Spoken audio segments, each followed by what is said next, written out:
into where these people are living. So you have cages that are over the balconies of people. Okay, and what It's you're gonna doing fuck is up you're the putting YouTube people so condensed stream. that organized crime is inevitable. Okay. I don't know if I agree with that, but okay. Okay, but listen, Destiny. You put a bunch of poor people who are on the underclass, they don't have jobs. What are they gonna do to make money? Okay. A piece of fruit, you have to get in your car for 20 minutes to find. Yeah, but I'm just saying that, like, I don't, like, you can have people that are in, like, very dense areas. That doesn't necessarily mean they're committing crime, right?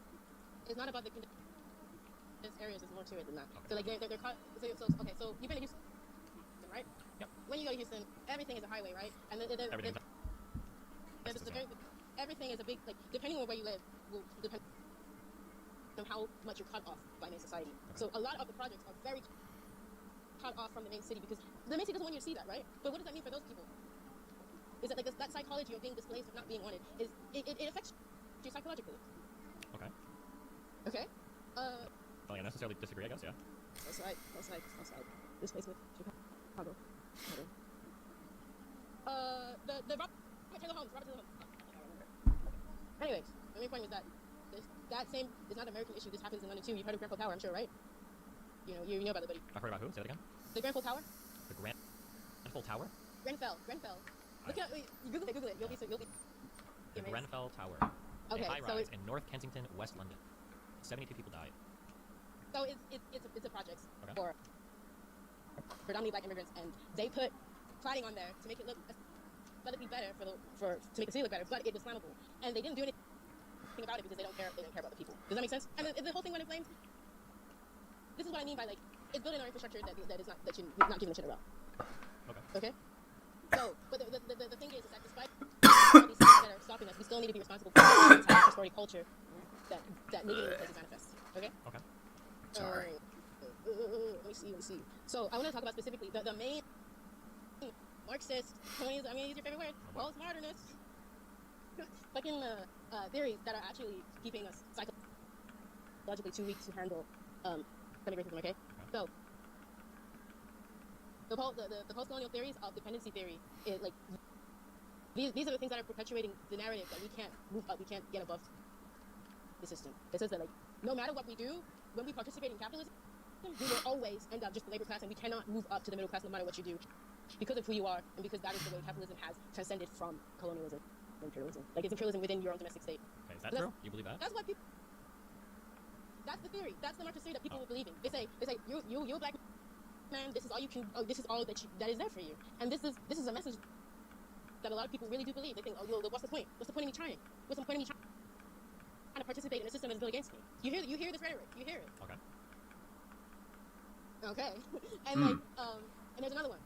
Have you heard of neo-patrimonialism? Neo-patrimonialism. Sure, buddy. So I'll explain to you what that is. So basically, from oppression, either imperialism or slavery or Jim Crow or whatever you want it to be, this kind of oppression distorts your culture before it is born. So can we agree that, like, human beings, right, our cultures are developed way before we become like a community? Yeah. Yeah, of course. So when we try to industrialize and we try and make something of ourselves, we still our culture is distorted by the things that oppressed us decades ago. Yeah. Of course, sure. And there's nothing a reaction to some things, right? Yeah, but there's nothing you can really do about that because these things take time. These things take a lot of time to do. So it doesn't really matter what the institution does. It's like these things, they just have to be grown out. Okay. So this comes from particularly states. Okay. So when we were South Korea and Nigeria, they're the same age. Okay. And look at one and then look at the other. Like, okay, what's going on? So the thing is, both of them come from colonialism. Both of them were ex-colonizers. Right? South Korea. Who else? What was the other country you're referring to? Nigeria. Okay. Gotcha. So look at their development, okay? So both of them came from colonialism. Both of them were slave states to another one, okay? The difference is that the South Koreans knew what they needed to do was to perpetuate economic freedom in their state. They made sure that every government regulation regulated so that people could start businesses and make something of themselves.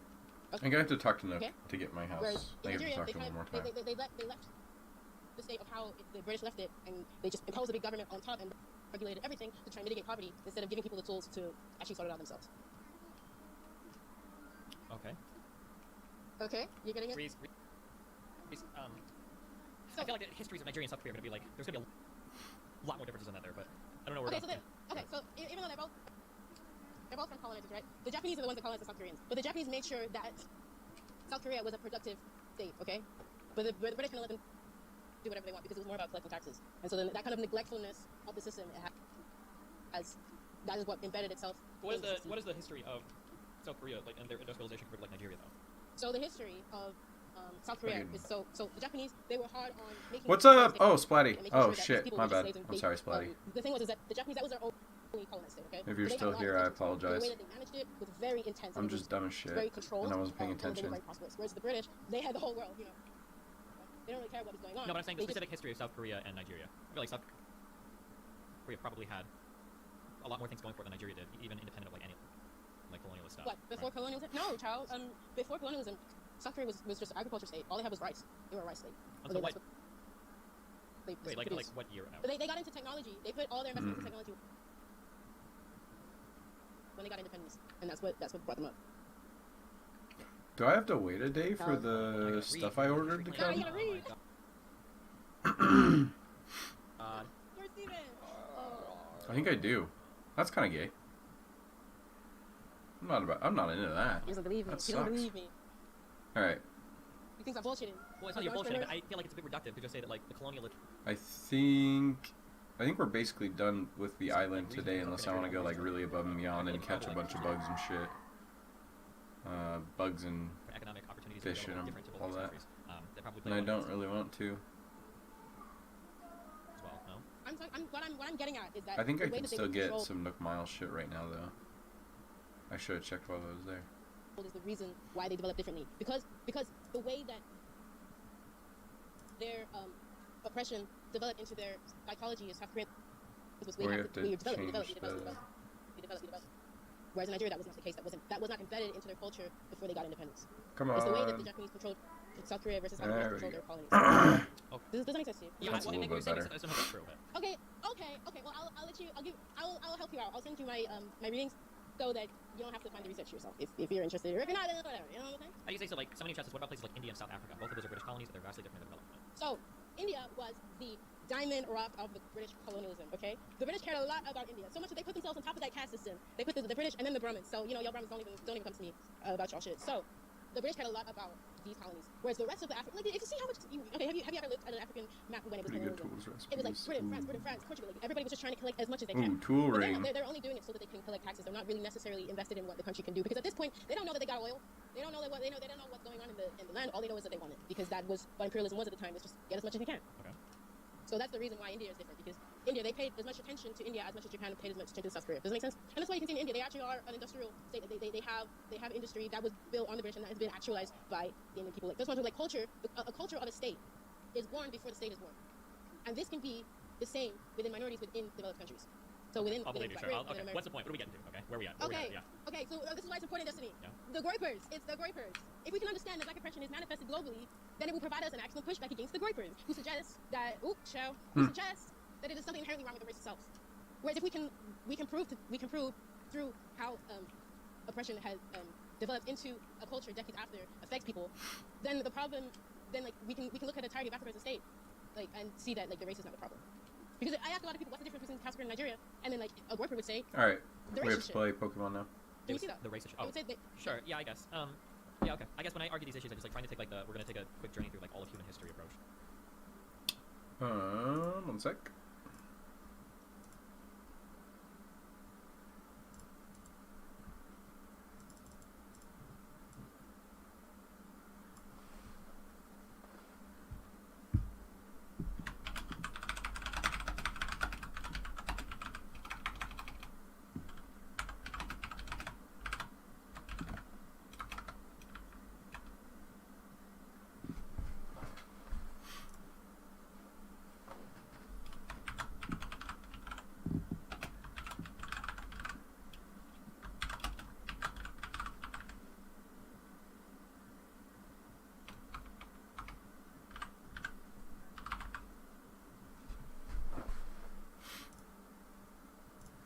Okay.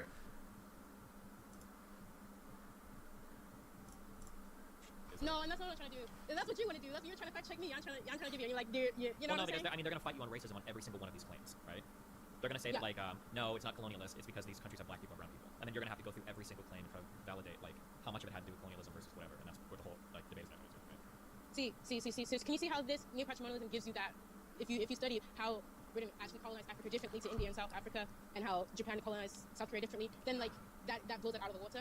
That it's no longer about the black race, but it is specifically about how colonialism affected that area particularly. Yeah, I mean, assuming everything you're saying is true, sure. I'm just saying that that's you have to fight that with on every claim on like a race realist who's going to argue on all of those, but sure. Yeah, I mean, if what you're saying is true, then obviously I believe you. Yeah, Because it annoys me so much because like the thing is that the left has given them the basis of this because we focus so much on identity and race to the point where it's like these kind of race realist ideas are now being entertained in academia now.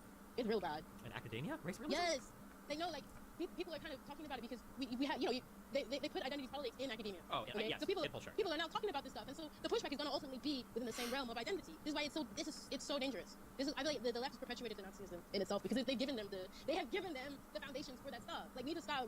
We have to stop. Okay. Okay. I feel like most left-leaning people would probably point to things like, because I hear colonialism is used a lot to talk about. Yeah, but they don't know what they're talking about, child. So when a race realist then brings up South Korea, they'll be like, oh, why? Oh, I don't know. Actually, that's a good point. Maybe you're right. Maybe my IQ is 90. You know? Okay, you say so. Steven, it's not good. But like, let's be real. Like, if you were to set up a business, look at the entire Africa, name won't say that you would happily set that business up. South Give me Africa, one. Egypt? You Tunisia? would. If I had to? What do you mean? If you had to. Okay, but you were gonna put up with all the political turmoil in these places? As a white man, you're gonna put it in South Africa? That's funny. Well, what do you mean? Yeah? No? Okay. What, you're gonna get like assassinated on a farm or some shit? Like? Yeah, you're gonna get kidnapped. Okay. You're gonna get kidnapped. Yeah, they know. You got streamer money. They know. Gotcha. All right. In South Africa, really? Yeah, it's bad. Getting worse. Getting much worse. Okay. Let's use this. Okay, so, anyways, so we got it. System of reason is real, whatever. But in order for people to believe that they can overcome it and be prosperous, they're gonna need some kind of the reason that they don't believe that. We gotta is fucking because trudge the thing through is that we've lost a lot of the majority of values that Pokemon gave today. us the safety net of confidence in our society. We're gonna And that's why fucking, we're just so gonna focused on blast identity through because it. We don't have many foundations of who we are other than the color of our skin, the gender we are. Oh shit. What am I doing? I can't restream Destiny to Twitch. Oh, I'm dumb as shit. Oh no.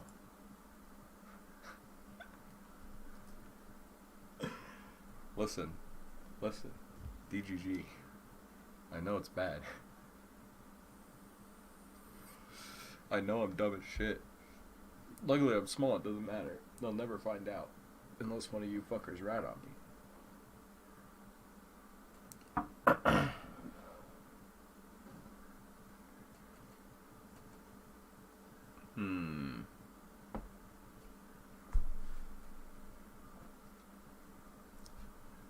The problem is that I have to have something because my capture card is not capturing sound for some reason. I have no idea why. But, well, I guess let's see if there's anything else we can watch. Since Bitwit, LTT. Ooh.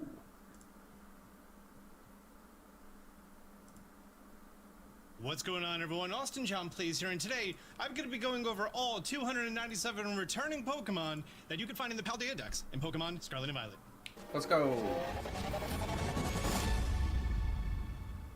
I've had the double pack for Scarlet and Violet because I found someone who was selling it online about a week before launch, so I've been playing it for a good amount of time, not sleeping, and I've assembled all 297 Pokemon that are from previous generations returning in this game and in the local Pokedex. I previously made a video covering this subject, but it had some ruined information and there was a good amount of inaccuracies, and for preservation of information, I wanted to make this video, and on top of that, it's going to be in regional Dex order. You may want to consider adding this to your Watch Later playlist that some people know exists and most people don't.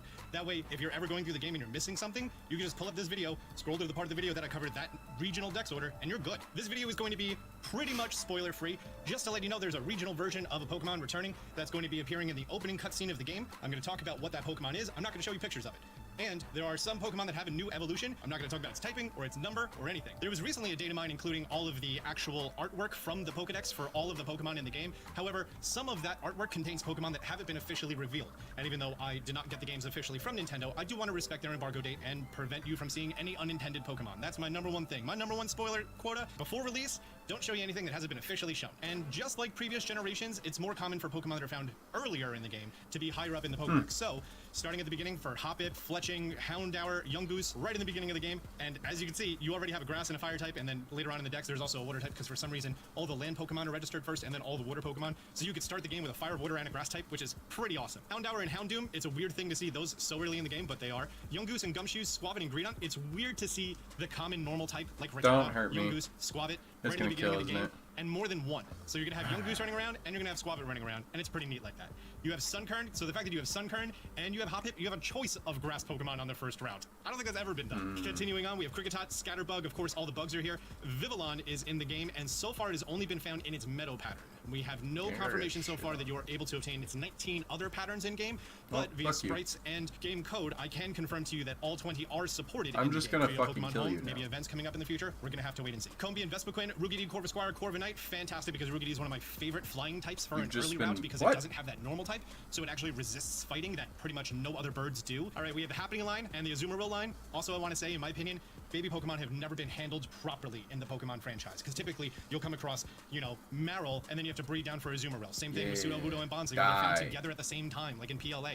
But instead, now you're getting the babies right at the beginning of the game, so you can form that bond and that connection with them. In addition to that, mechanics-wise, those levels that they get at those very low levels that are easy to obtain increases their friendship dramatically. So if any of them require friendship to evolve, you're going to be able to increase that right at the beginning of the game, and by, you know, level 20 or so, it should be evolving to its main form, and I think that's executed perfectly. We have Surskit and Masquerain, Buizel. We have the new, oh, hang on, I need to put the code in, and boom, Paldean Wooper. There you go. Is ground and poison type. We do have confirmation that regular Jotonian Wooper is transferable. In one piece of official media, we did see regular Wooper, but regular Wooper has not been spotted in the game, and Quagsire is not in the Pokedex. So not too sure what's going on there. And then we have a gap between number 53 after Paldean Wooper and 55 Psyduck going on. We have Choodle and Dreadnought. We have Igglybuff available in the first area. Again, you're getting access to a fairy at the beginning of the game and a baby. Ralts is right on the first area. I mean, there is a lot going on in this. Don't think of it like a Pokemon game. Think of this as the great plateau of this game. Branching out a little bit from that first route, we have Drowsy and Ghastly. Then we're making our way onto Pichu, who's also I like the first the area. sound There's of a lot that. going on here. Slack Off, The Vigoroth, great Slacking, plateau of Bellsweet, this game. Bonsley, Rockruff, Roly-Poly, You can Shinx, build like a Luxio, pretty Luxray, fucking Starly, solid Staraptor. team from the very Oricorio is beginning of the making a game return, and we then. haven't seen Oricorio in a while. There are all 4 versions of Oricorio in the game, and returning from Sun, Moon, Ultra Sun, Ultra Moon are the 4 nectars. The pink, the purple, the red, and the yellow nectar, so you can change your Oricorio between the 4 types. And I believe you can buy the nectars in a store. It's not like some weird thing you have to find on the ground somewhere. You could probably also find it on the ground somewhere. We have the Mareep line, we have the Petalo line, as well as Lilligant. Any Pokemon that you may remember has a different evolution in Pokemon Legends Arceus, those Pokemon are not in the game. They are transferable, but in this game you're only finding regular Lilligant. Like later on you're going to be seeing Voltorb and Electrode. Only the regular Cantonian versions are in this game. You do not have the Hisuian that has been known at pre-release to be obtainable in-game, but they are transferable. Maybe events going forward. Continuing on. Applin, Flapple, and Appletun.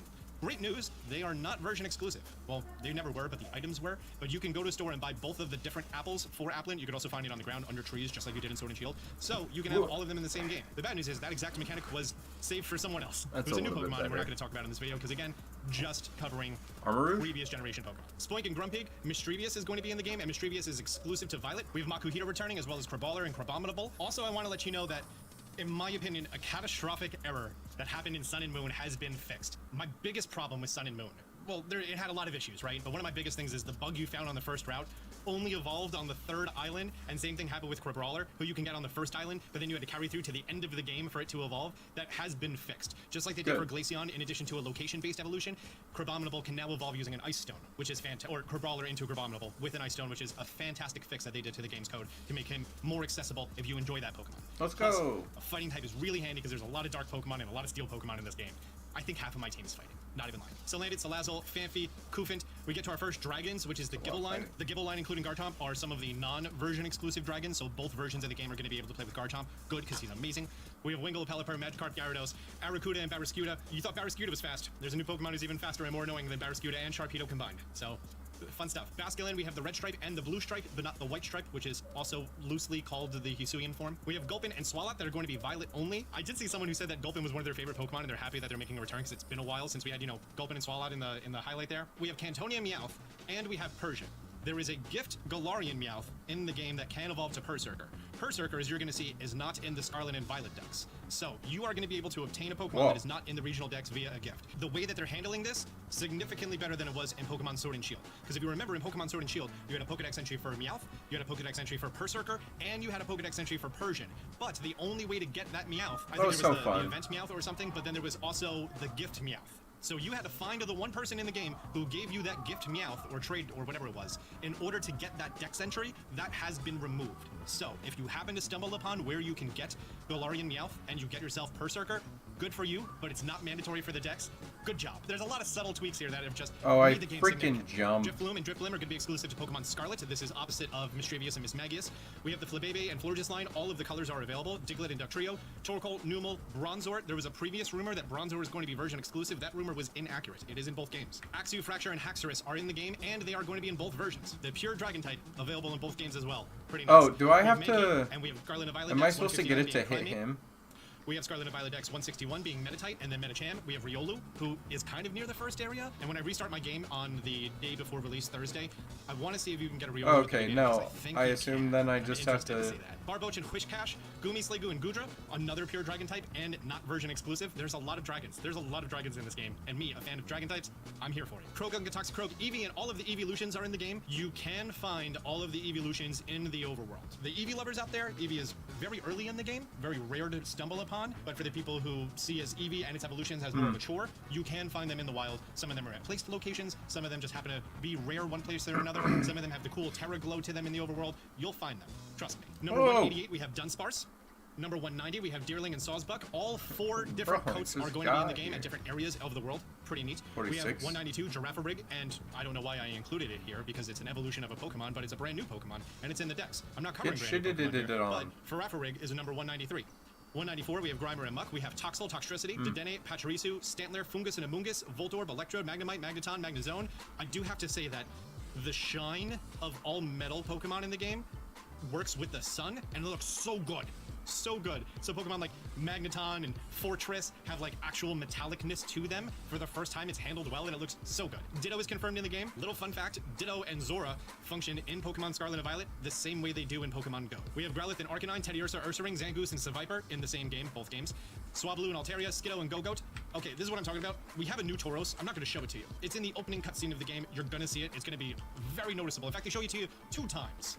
That's how noticeable it is. But it's important to note that there are actually 3 Tauros, and 2 of them are version exclusive. They're all called the Paldean form, just one of them is also part water, and one of them is also part fire. The red one's in the red game, and the blue one's in the blue game. And if you have the red Tauros, which is the Red Bull, you can get wings. Litleo and Pyroar, Stunky, and Skunktank are available only in Pokemon Scarlet. This is to be opposite of the Gulpin and Swalot in Pokemon Violet. We have Zorora and Zoroark. We did see in early trailers Hisuian Zorora, however, as of pre-release, it has not been found in the game. Sneasel and Weavile are back, Murkrow, Honchkrow, Gothita, Gothitelle, Sinistea, and Poltegeist. Contrary to a rumor that was spread about them being version exclusive, they are not version exclusive. So, if you want to hunt down authentic Sinistea, you can, with that 1% spawn rate. Hang on, I think if I do this No, fuck yeah, me. there we go, there's authentic Sinistea. I just wanted the different one because it has a little stamp. I really fucking hate the camera on this. Mimikyu and Klefki, Indeedee, Tropius. Great to see him back. Brand new overworld sprites. Model looks fantastic. Fomantis, Lurantis, Cacnea, Venonat, Venomoth, Pineco, Fortress. I talked about how good metal looks in this game. Scissor and Scyther, Heracross, Hippopotas, Hippopodown, Sandile, Crocodile, Siliconda, Mudbray. Larvest is back. Bagon is our Violet-only dragon, so if you're playing Pokemon Violet, you're going to get access to Bagon, Shelgon, and Salamence. Hatena and the Hatterene group, the Impidip group, so we have those sort of counters to each other returning from Sword and Shield. Sableye, Shuppet, Banette, Phalanx, Hawlucha, Spiritomb. Let's talk about Spiritomb. He's just there. He's just in the overworld. If you know where to go, when to go, specific place of where to go, he's there. You don't have to collect 107 wisps. You don't have to do a whole bunch of quests and everything else. It's never going to show up in your Pokedex with the location. But he's just in the game. You can go get him. That's a great thing.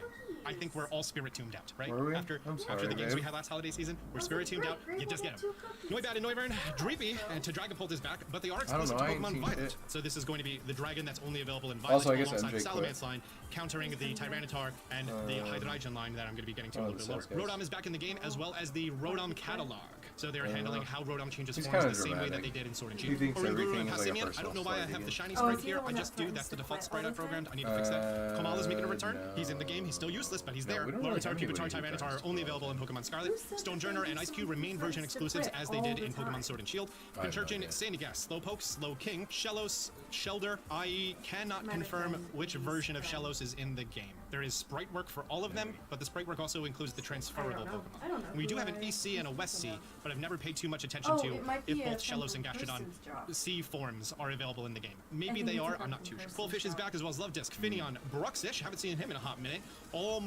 Scrub is back, he's going to be exclusive to Pokemon Scarlet, and likewise, as it's always been, Clauncher and Clawitzer are exclusive to Pokemon Violet. Tynamo, Electros, they are back in the game. The electric type with Levitate, that can have a Terra type, that's in the game, and it's pretty great. Marini and Toxapex, Dratini, Dragonair, and Dragonite, Snom, Frostmoth, Snowbird, Delibird, Cubchoo, Snowrunt, Gallade, Cryogonal, Bergmite, Avalugg, Rufflet, Braviary, Bisharp being number 368. Number 370 is Diano, Zybelius, and Hydreigon. Hydreigon is the last returning Pokemon in the Pokedex at number 372 out of 400. But I'll be honest with you, 103 is a lot. In X and Y we had 72, Sun and Moon we had 88, Sword and I've Shield we had never 96. done Oh, that it. also includes Pokemon Legends Arceus, so it's probably less than 96, it was closer to 84, 85. And Scarlet and Violet has It's 103, really not so bad, there's a I fair promise. amount of new Pokemon in this game. Keep Which Pokemon thinking returning are you most excited for? Leave a comment down below. If you're new to the channel, consider subscribing, turning on notifications. Until next time, No, Austin China. no, it's nothing like a pumpkin. Pumpkins are way, way, way, way worse.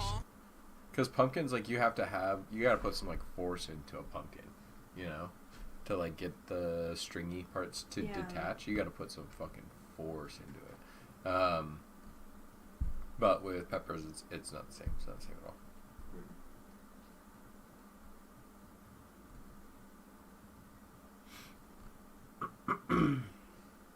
Bye. Bye! Is this a new high-low that they're doing? Interesting. Are you Rob Dom?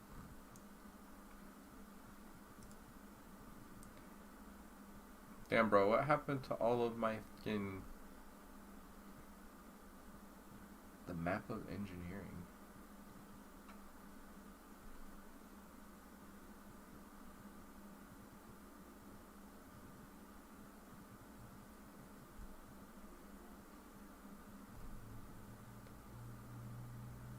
Oh shit, I forgot about this.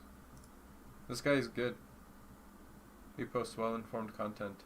Well, it's that time of year again. As for his Kids are bias, back in he is school lovely and and- are learning about Columbus, the Pilgrims, and the So that's a founding good of our thing. nation. Growing up in the United States and then becoming a high school history teacher, I've both learned and taught that story at least a dozen times over the course of 3 decades. A few months ago, I started calling it the standard American history myth, and have been slowly dismantling that story ever since. While researching my previous video on neo-slavery, I realized that I had been fed a false narrative growing up, which I then unknowingly passed on to the next generation of students. I had a very different experience working on this video. When it comes to Native Americans, I wasn't fed a false story, I just wasn't fed at all. The standard American history myth throws a few breadcrumbs at you and then quickly moves on. And pretty much any time indigenous people are mentioned, they're regarded as an obstacle or environmental hazard. These were people living in isolated cabins at the edge of the frontier with all sorts of threats to them. You had Native Americans, buffalo in the late part of the 18th century. You had panthers there still. Black bear were everywhere. Wolves were everywhere. A few weeks back, I was reading a book in my backyard, and my elderly neighbor asked me what I was up to. After explaining YouTube to an 86-year-old, I told him I was working on a video about American Indians, and his response unintentionally became the focus of this video. Oh yeah, it's a shame what happened to them, but, you know, they were just in the way. As cringy as that sounds, it's not all that surprising to hear from someone who's born in 1936. But what really stood out to me was that's still how it's basically taught in school, and even when we become an adult, the culture at large continuously reinforces that message. It was this huge, real speculative real estate event, and in order to make the land available, you had to push people out who were there, the Native Americans. I think it's fair to say that most Americans share Is the this same two sentiment as my alphas neighbor, of the that what happened to the same Indians was just part of the inevitable march of family progress. line? I think it is.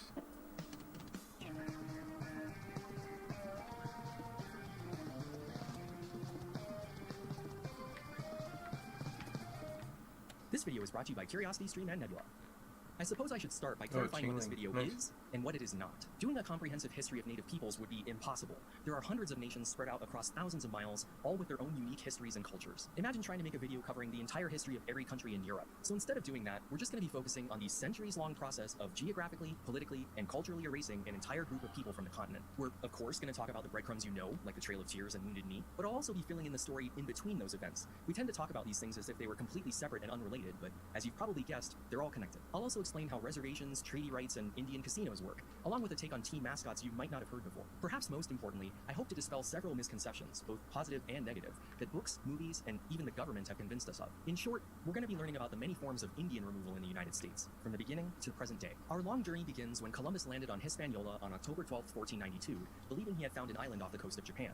He named the native people he encountered Indios. Later explorers would use words like Indian, Indianer, and even peau rouge, meaning skin red. Thus began the long debate over what to call these people. Indians, natives, indigenous peoples, Native Americans, American Indians. It's all so confusing, right? I've made a short companion video explaining the difference, and I'll specifically address American Indian versus Native American later on here. But for now, I'm going to be using all of these terms somewhat interchangeably, mostly so that I don't sound like a broken record. Just know that none of them are considered to be disrespectful, and you'd probably be fine using any of them. Except for maybe peau rouge, you should probably leave that one alone. Shortly after Columbus's arrival, European diseases were introduced to the New World. Between 1492 and 1600, it's estimated that 90% of the native population of the Americas was wiped out through accidental transmission between nations. This was well before smallpox blankets. Most of the people who died had never even seen a white person. This is probably the only part of the story that I'd be willing to describe as inevitable, since any prolonged contact between the two hemispheres was going to result in the unintentional spread of disease. But that in no way forgives everything that happens next. Now, given what I just said about this time of year, you're probably expecting me to begin this story by talking about the Pilgrims and a harvest feast involving corn and turkey. We'll come back to that in a bit, but that's actually not how America started. In the spring of 1607, Jamestown was founded by the Virginia Company of London.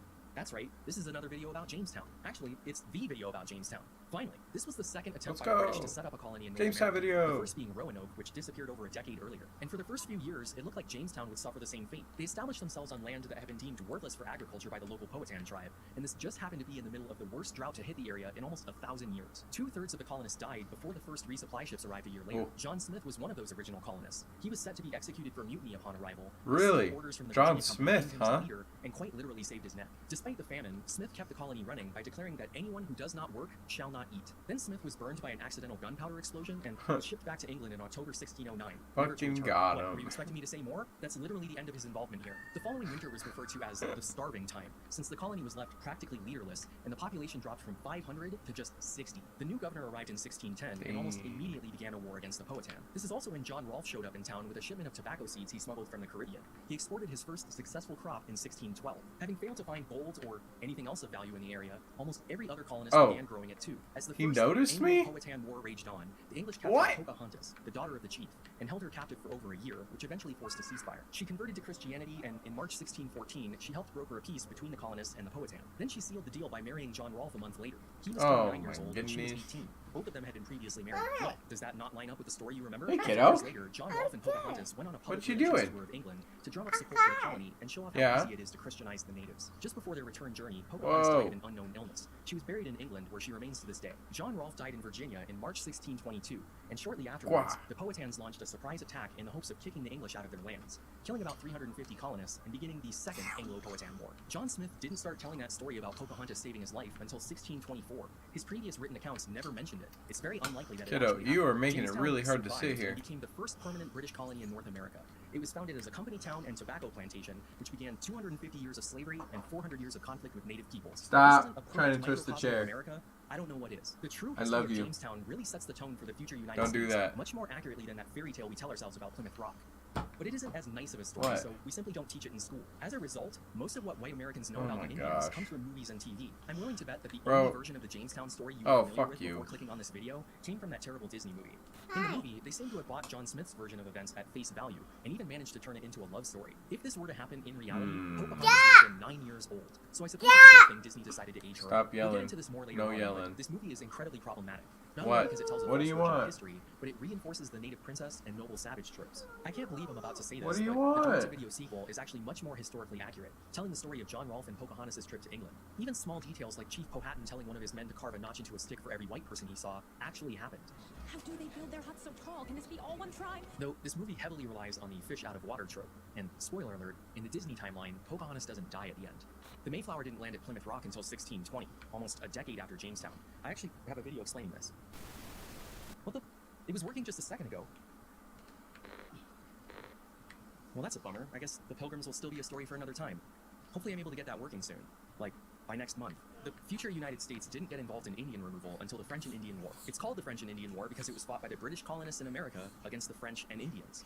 almost all of the Indians. Compared to the British, the French were much friendlier neighbors and trading partners, so nearly every nation sided with the French. The French had actually been in America for a few years longer than the British. Their first permanent colony at St. Croix had been established in 1604. They were more inclined to view the native people as equals and form military and trade alliances. The war began because the British colonists wanted to expand westward into the Ohio Valley, which was technically French territory and was occupied by tens of thousands of Native Americans, which will be a recurring theme going forward. This was the spark that ignited the 7 Years' War in Europe a few years later. If you remember back to your elementary school history knew this class, was going to be this a is also why sad and British fucked imposed up taxes video, on the but American colonists for things like tea, to pay for the war they started.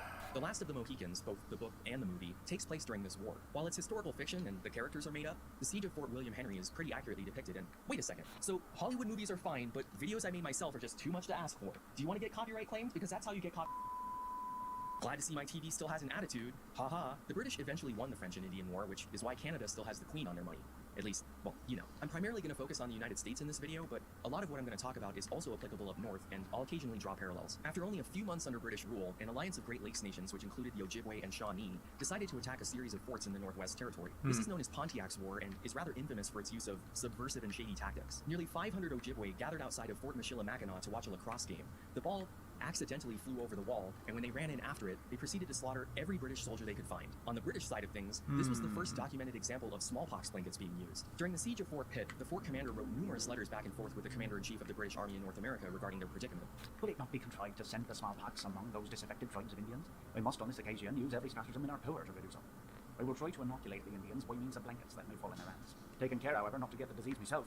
You may well try to inoculate the Indians by means of blankets, as well as to try every other method that can serve to extirpate this execrable race. The materials needed to pull off that extirpation were transferred to the fort. We have the literal receipts, but we don't know if they were actually used or how effective they were. Smallpox doesn't survive outside of the body for very long, so it's unlikely that putting it on a blanket would spread the disease. But they still planned it and procured the means to carry it out. In any court of law, that is still a crime. The war ended with a British victory, and as a way to appease the Indians, the king issued the Royal Proclamation of 1763, which restructured trade and social relations to be more similar to the French. It also declared that everything west of the Appalachians was to be considered Indian land, and forbade American colonists from entering. It further stated that while all Indian nationals were British subjects, they were also independent and possessed limited sovereignty, so dealings with them had to be conducted through treaty. This became the basis for how the future American and Canadian governments would regard indigenous peoples. In December 1773, the Sons of Liberty, dressed as Mohawk warriors, sneaked onto a ship in Boston Harbor and threw over 300 crates of tea into the ocean to protest those aforementioned taxes, beginning a long American tradition of native cultural appropriation. When the war officially kicked off in 1776, most native nations, including the Shawnee and Cherokee, sided with the British, because compared to the Americans, the British were much friendlier neighbors and trading partners. So, if ranked choice voting were a thing back then, it would go French, British, and then Americans. Let that sink in. In an attempt to get more Indians to join the American cause, the U.S. signed a treaty which declared the Lenape to be a sovereign nation who are allowed to conduct their own affairs. The Lenape agreed to allow travel across their lands, forts to be built, and to provide soldiers for the army. In return, the United States offered the Lenape and any other friendly Indians who cared to join them statehood at the successful conclusion of the war. This is why Indiana is named Indiana. That's obviously not how it played out, though, and that offer would never be extended during treaty negotiations ever again. At the end of the Revolutionary War, the British ceded all lands west of the Appalachians to the new American government without regard to the native peoples who were living there. They weren't even mentioned in the Treaty of Paris, despite fighting on both sides. After just a few years under American rule, an alliance of Great Lakes nations known as the Northwest Confederacy, led primarily by the Shawnee and supported by the British, decided to fight back against westward expansion. Again, the war ended with the Treaty of Greenville, which forced the Northwest Confederacy to cede most of modern-day Ohio to the United States. Because of their defeat, the Great Lakes nations were left with a 2-to-1 ratio of women to men, which made hunting and providing food difficult. Due to these conditions, disease and alcoholism became rampant in their villages. It's during this time that Tecumseh rose to prominence with the hope of creating a permanent Indian homeland. In 1805, his brother Lalawetheka, who often struggled with binge drinking, had a near-death experience and came out of it a completely reformed individual, urging others to reject alcohol and white influence in general. He changed his name to Tenskwatawa, became a prophet, and helped his brother rebuild the Northwest Confederacy. At this point, assimilation was still the preferred American strategy for dealing with the Indians. The more Christian and Western they were, the better. To quote Thomas Jefferson from a letter he sent to several nations, You will unite yourselves with us, join in our great councils, and form one people with us, and we shall all be Americans. You will mix with us by marriage. Your blood will run in our veins, and will spread with us over this great continent. Well, that sounds nice, doesn't it? People throw this quote around all the time like Jefferson was unusually progressive and wanted America to become a multiracial society. But at the same time, he was writing letters to his white territorial governors saying, Our settlements will gradually circumscribe and approach the Indians, and they will in time either incorporate with us as citizens of the United States, or remove beyond the Mississippi. The former is certainly the termination of their history most happy for themselves. Basically, assimilation was the good ending to their history, while removal was not. You've seen the title of this video, so you already know which one we went with. Jefferson was also instrumental in beginning the factory system under the recently established Office of Indian Trade.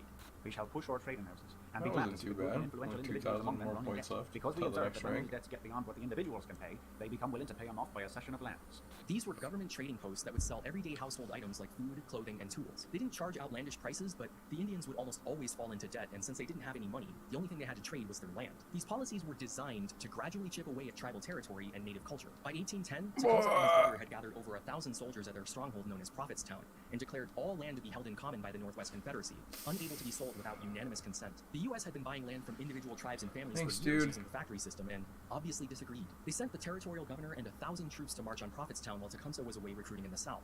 Tenskwatawa decided to launch a preemptive strike and lost. Their stronghold was looted and burned, and their soldiers were scattered to the wind. Tecumseh denounced his brother and never again heeded his prophetic wisdom. In June 1812, the U.S. declared war on Britain over the disputed Northwest frontier and their ongoing support for the rebelling Great Lakes Indian nations. Growing up, I was always taught that the War of 1812 began because the British were impressing American sailors, forcing them to serve the crown. And while that was happening, it was a relatively minor issue at the time. This war was fought over westward expansion, which is significantly less righteous. If you're keeping track, this is the 4th time we fought over this same area. Tecumseh Oh joined the side shit, of the his British, casket who is promised to big. create an Indian buffer state in the Great Lakes region. The Northwest Confederacy helped to defend the Canadian line, but Tecumseh himself was killed during the Battle of the Thames on October 5th, 1813. The dream of an Indian homeland east of the Mississippi died with him. During his recruiting mission, Tecumseh inspired a Creek faction in the South to join the fight against the United States. Oh shit. And they received help from both the British and the Spanish. Andrew Jackson led U.S. troops during this campaign and earned a reputation as a seasoned Indian fighter. He defeated the Creeks, the British, and the Spanish, which is why Florida is part of the United States today.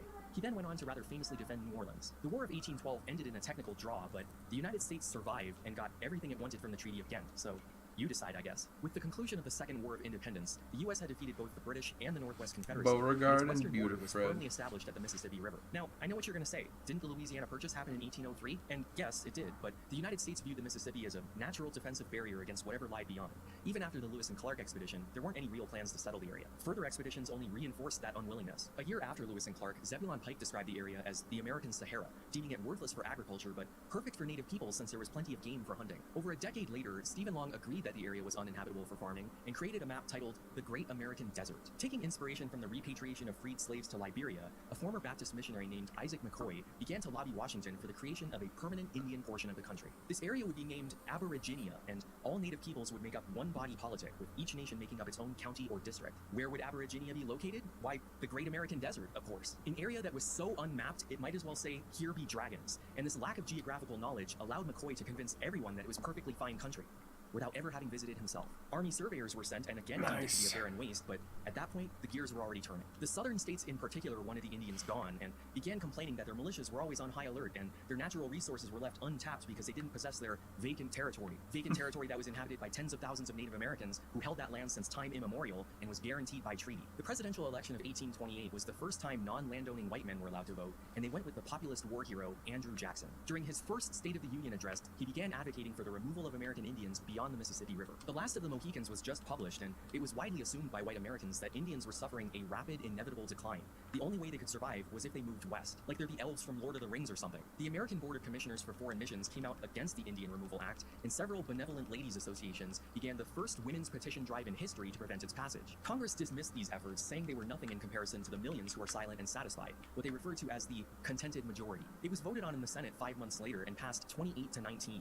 It didn't look like it was going to pass in the House until 3 representatives from Pennsylvania changed their mind at the last minute, adopting it by a vote of 102 to 97. Every Southerner voted unanimously in favor of the act. All they needed was a few Northerners with business interests in the South to flip, and that's exactly what they got. It's also important to note that with the 3/5 compromise still in effect, the South had 21 more seats in the House than they should have, since they were representing enslaved people who could not vote. Andrew Jackson signed the act into law on May 28, 1830, giving him the power to grant lands west of the Mississippi to Indian tribes in exchange for their current lands. This is what their current lands looked like in 1830. The Choctaw and Chickasaw held half of Mississippi, the Creek Nation owned 20% of Alabama, the Creek and Cherokee owned 12% of Georgia, and the Seminole had 10% of Florida. These are the, quote, 5 civilized tribes, and these territories are basically the same size as states. The Cherokee even enacted their own written constitution in 1827, with a democratically elected national council, 3 branches of government, legalized slavery, and most importantly, defined borders. Georgia was not fond of this because the Cherokee held prime cotton growing land. and gold was discovered in their territory the very next year. This will be a recurring theme going forward. Within months, over 1,000 miners had illegally entered Cherokee lands, and the government refused to intervene. After the Indian Removal Act was signed, Georgia nullified all Cherokee laws and customs, making them subject to state law and eventually forbidding their national council to even meet. Shortly afterwards, they began surveying Cherokee lands for the eventual redistribution to white settlers. The Cherokee Nation sued the state of Georgia, arguing that state laws cannot apply in their territory, and the Supreme Court refused to rule on the merits of the case because the Cherokee had no standing. Do you remember Dred Scott? Because this is exactly like Dred Scott. The Cherokee were not a state or even a foreign country. Instead, they were described as a domestic dependent nation, and as such, they had no right to sue in federal court. This effectively made them wards of the United States rather than citizens or even foreign nationals. But then, Georgia messed up by arresting 11 missionaries living in Cherokee territory for not taking an oath of allegiance to the state and sentenced them to 4 years of hard labor. Realizing his mistake, the governor offered pardons to the missionaries, and all but 2 accepted. Now, these 2 white citizens of the United States could sue and make the same argument as the Cherokee, that Georgia law does not apply within their borders. Worcester v. Georgia made it to the Supreme Court and was decided on March 3, 1832. The Indian nations had always been considered as distinct, independent political communities, retaining their original natural rights as the undisputed possessors of the soil from time immemorial. The Cherokee Nation, then, is a distinct community, occupying its own territory with boundaries accurately described in which the laws of Georgia can have no force, and which the citizens of Georgia have no right to enter but with the assent of the Cherokees themselves. Boom! Complete legal victory for the Cherokee Nation. This should be the end of the video. The Supreme Court said they are distinct and independent, and state laws have no force in their borders. But Georgia was furious. They saw this as federal overreach and refused to recognize the decision, even beginning to use the word secession. I know I've said this a few times already, but this will be a recurring theme for America, not just this video. Anytime the South doesn't get exactly what they want, they threaten to take their ball and go home. You know, like petulant children. The Cherokee Nation was in a hopeless position. They had used the courts like they were supposed to and won, but Andrew Jackson refused to lift a finger to enforce the ruling. If they wanted to stay in their homeland, their only real option would be to fight. And I really wouldn't blame them if they did. Now, obviously the Cherokee were not the only nation subject to removal. Some of the Choctaws, Seminoles, and several Great Lakes nations had already been relocated at this point in the story, mostly voluntarily. They saw the writing on the wall. If they didn't leave, they'd be exterminated. And the assignment of land west of the Mississippi was first come, first served. If you wanted the best pieces of the Great American Desert, it didn't hurt to get in early. But those first groups suffered losses as high as 20% within their first year, which discouraged others from voluntarily relocating. So the southern states began to use their own violence against Native Americans to justify their forced expulsion. You know, for their own safety. They started to promote removal as a humanitarian effort. You know how some religions force women to cover up most of their bodies because it's just too tempting for men to see ankles or hair? This is very similar. The tribes need to move because Americans just can't restrain themselves from murdering Indians. Think about what that says about us as a country. With the dream of a peaceful, voluntary relocation dead and gone, removal operations were placed under the Bureau of Indian Affairs, or BIA, an agency formed under the command of the military. Forced migrations have taken place all throughout history, but this one was unique. 66,000 people had to be moved over 1,000 miles away. The logistics alone were a nightmare. Food and supplies had to arrive at the next fort along the trail before the deportees. So the military, which only had 12,000 service members, kept extremely detailed records of literally everything. Prior to this, mass expulsions were carried out under threat of force at the end of a bayonet. But this one was executed through paperwork and a government bureaucracy. The fact that it was more civilized doesn't make it any better. In fact, it makes it more cold and calculated. Now, I need to go off on the first of many tangents that will seem unrelated at first, but I promise there's a point to this. Nice. It's like we're living in the future. Cholera first arrived in North America in the spring of 1832, likely in Quebec, and quickly spread across the Northeast. Cholera is a bacterial disease which is transmitted through contaminated food and water, with symptoms including watery vomit and voluminous and distinctive rice water diarrhea. Voluminous, there's a word I don't use very often. Someone with the disease would puke or poop in the river, and then someone else downstream would drink it. Before the advent of antibiotics, it had a mortality rate of about 50%, and some people died within hours of the onset of symptoms. Now, in April 1832, the Sauk Nation crossed back over the Mississippi to try and retake the homes they were forced to leave. This began the Black Hawk War, and the military was ordered to drive them back into the West with the help of over 4,500 Illinois volunteers, including a young Abraham Lincoln. Facing strong resistance, General Henry Atkinson requested reinforcements in mid-June. 2 ships were dispatched from New York to Chicago. The Henry Clay carried 370 troops, while the Sheldon Thompson carried 190.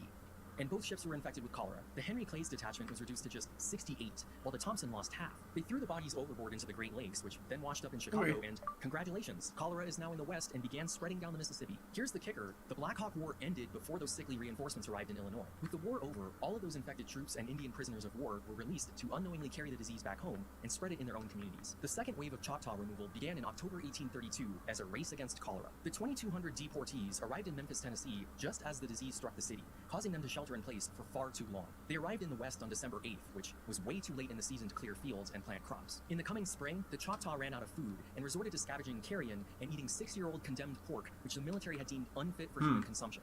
20% of them died by the end of summer. Washington refused to help, saying that they needed to learn self-reliance rather than dependence on the government. Those who were not cultivating crops would be left to starve. Where have we heard that one before? In the hopes of convincing more native nations to voluntarily relocate, Congress passed the Indian Trade and Intercourse Act of 1834, declaring all land west of the Mississippi, but not part of any current state or territory, to be Indian country with total sovereignty. Too many white settlers had moved into the area before the law could take effect, so the boundary was shifted to the 95th meridian. For those keeping track, this is the third time the border of Indian country has moved since America was founded. First it was the Appalachians, then the Mississippi, and now it's an imaginary line on a map. The government likewise funded the construction of a string of forts to form a wall of defense down the Mississippi to permanently separate whites and Indians. The nations remaining in the East didn't believe that promise, for good reason, and continued to resist expulsion. Both the Creek and the Seminole began a war to hold on to their lands. The Cherokee, on the other hand, split into factions. Some wanted to stay, while others wanted to secure the best possible terms for their removal. As such, a treaty party of 20 Cherokee leaders negotiated the Treaty of New Echota, ceding all their lands in the southeast in exchange for a $5 million payout and funds to relocate west and build schools, churches, and homes. This was a self-appointed group of unelected officials. They had no authority to sign such a treaty.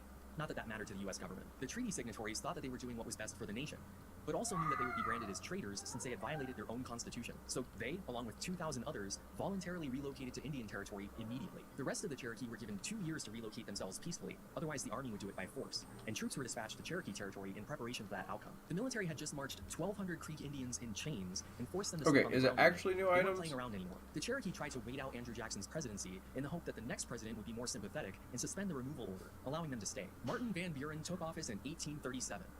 He was Andrew Jackson's vice president. All hope was basically lost at that point. On May 26, 1838, 3 days after the voluntary removal deadline, 3,500 soldiers were ordered to arrest all 16,000 remaining Cherokee and deliver them under guard to the nearest fort for deportation. No time was given for them to collect their belongings, and anything left behind was considered abandoned. White people moved in immediately and were cooking in Cherokee kitchens and sleeping in Cherokee beds before they had even gone cold. Following the arrests, General Winfield Scott declared that Georgia has been entirely cleared of red population. A small band of Cherokee managed to escape and hid in the mountains of North Carolina.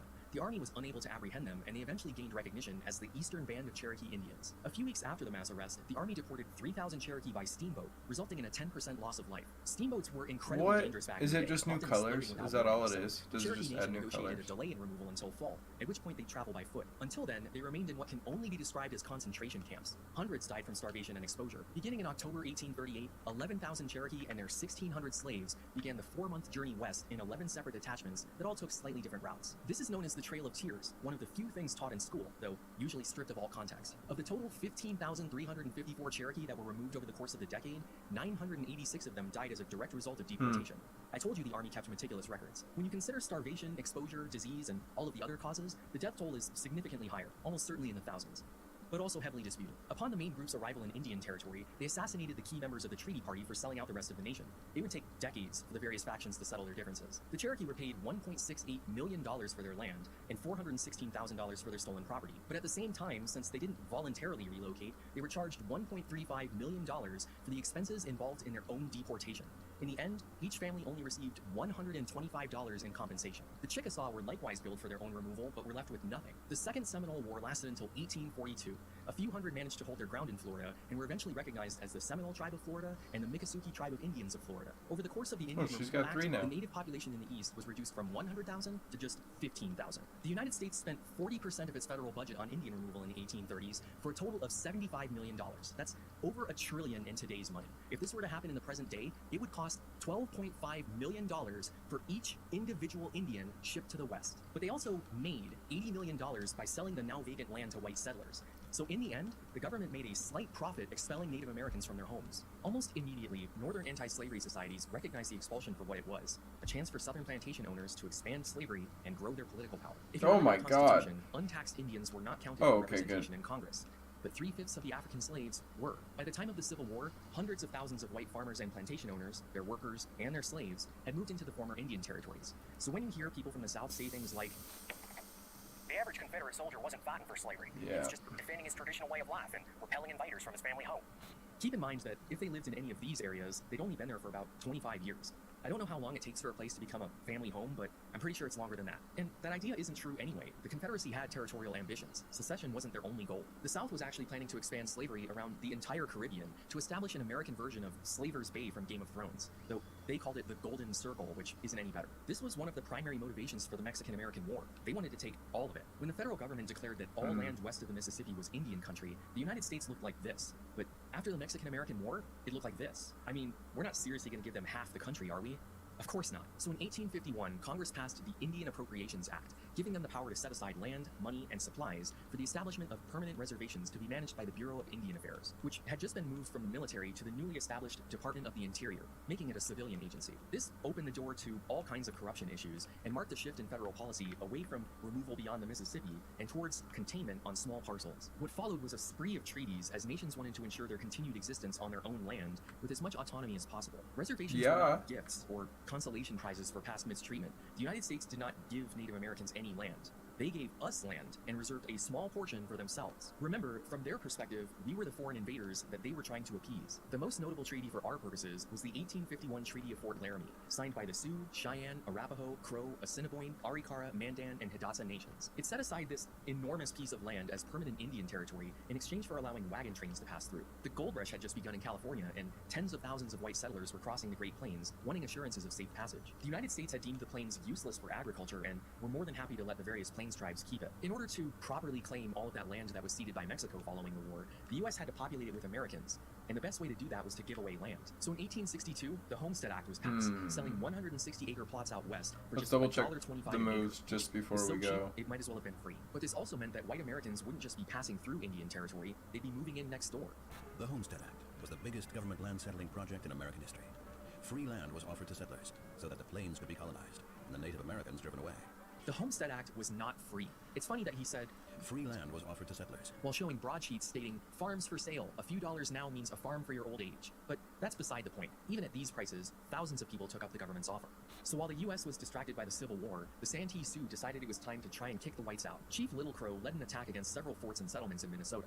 They looted the agencies on their reservation and took hundreds of white prisoners. The governor of Minnesota declared that the Indians must be exterminated or driven forever beyond the borders of the state. They wasted no time. The war ended 5 weeks later and resulted in the largest mass execution in American history, when 38 Santee Sioux were hanged simultaneously. A few months later, the remaining Santee who surrendered were deported from Minnesota to the Dakota Territory. Chief Little Crow actually managed to escape the noose, but was killed by a random deer hunter looking to score the $25 bounty on Indian scalps. His skeleton bones were put on display in the Minnesota State Capitol building in St. Paul until 1915. While we don't usually pay too much attention to it, the Civil War was also fought in the Southwest. Confederate troops from Texas were pushing into New Mexico by 1862. The Navajo had been raiding American settlements for a decade at this point, but quickly split into factions supporting either side. Once General James Carleton and the California column had successfully repelled the Confederate advance, he declared open season on any hostile Indians in the territory. The U.S. ordered all Navajo to return to their reservation by July 20th, 1863. He went DEFCON 3 on Indian. Kit Carson and the New Mexico Volunteers were sent into the mountains on a scorched earth campaign. They destroyed crops and killed livestock in the hope of starving them out. It worked. The 3,000 Navajo camped in the canyons surrendered in March 1864.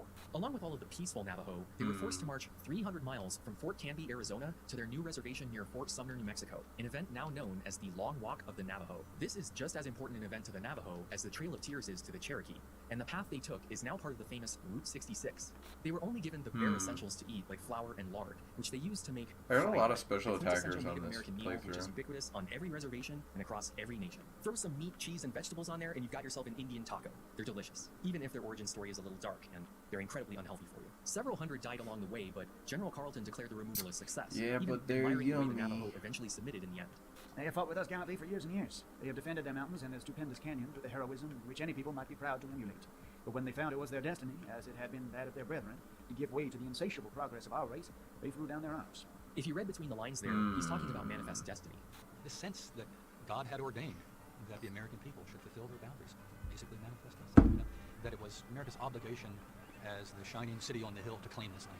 This is a big part of the standard American history myth, where Native Americans are presented as an obstacle to westward expansion. When you learn about the Oregon Trail and the American West in school, Indians are nothing more than a hazard to the pioneers, on the same list of worries as rattlesnakes and thunderstorms. In 1858, the Pikes Peak Gold Rush began in Colorado, and Denver City was founded soon afterwards. The territorial governor signed a treaty with the Utes, granting them everything west of the Continental Divide and $20,000 a year in goods and provisions. The Utes agreed to relinquish the mineral rights to their land and not trouble any of the white miners in their territory. The Cheyenne and Arapaho controlled the eastern half of Colorado until the Gold Rush, at which point they ceded most of their territory but were still allowed to roam and hunt on the plains as they pleased. The Dog Soldiers were a militaristic band of Indians from several different nations that weren't happy about that treaty. They began raiding settlements and attacking wagon trains and stagecoaches in retaliation, and all of these incidents were blamed on the relatively peaceful Cheyenne and Arapaho. For their own safety, the governor ordered all Indians onto the reservation near Fort Lyon by the end of the next month, or they would be declared hostile. The Cheyenne and Arapaho were scattered across the plains for their summer hunt, and 2 months simply wasn't enough time for them to receive the order and pack up to move.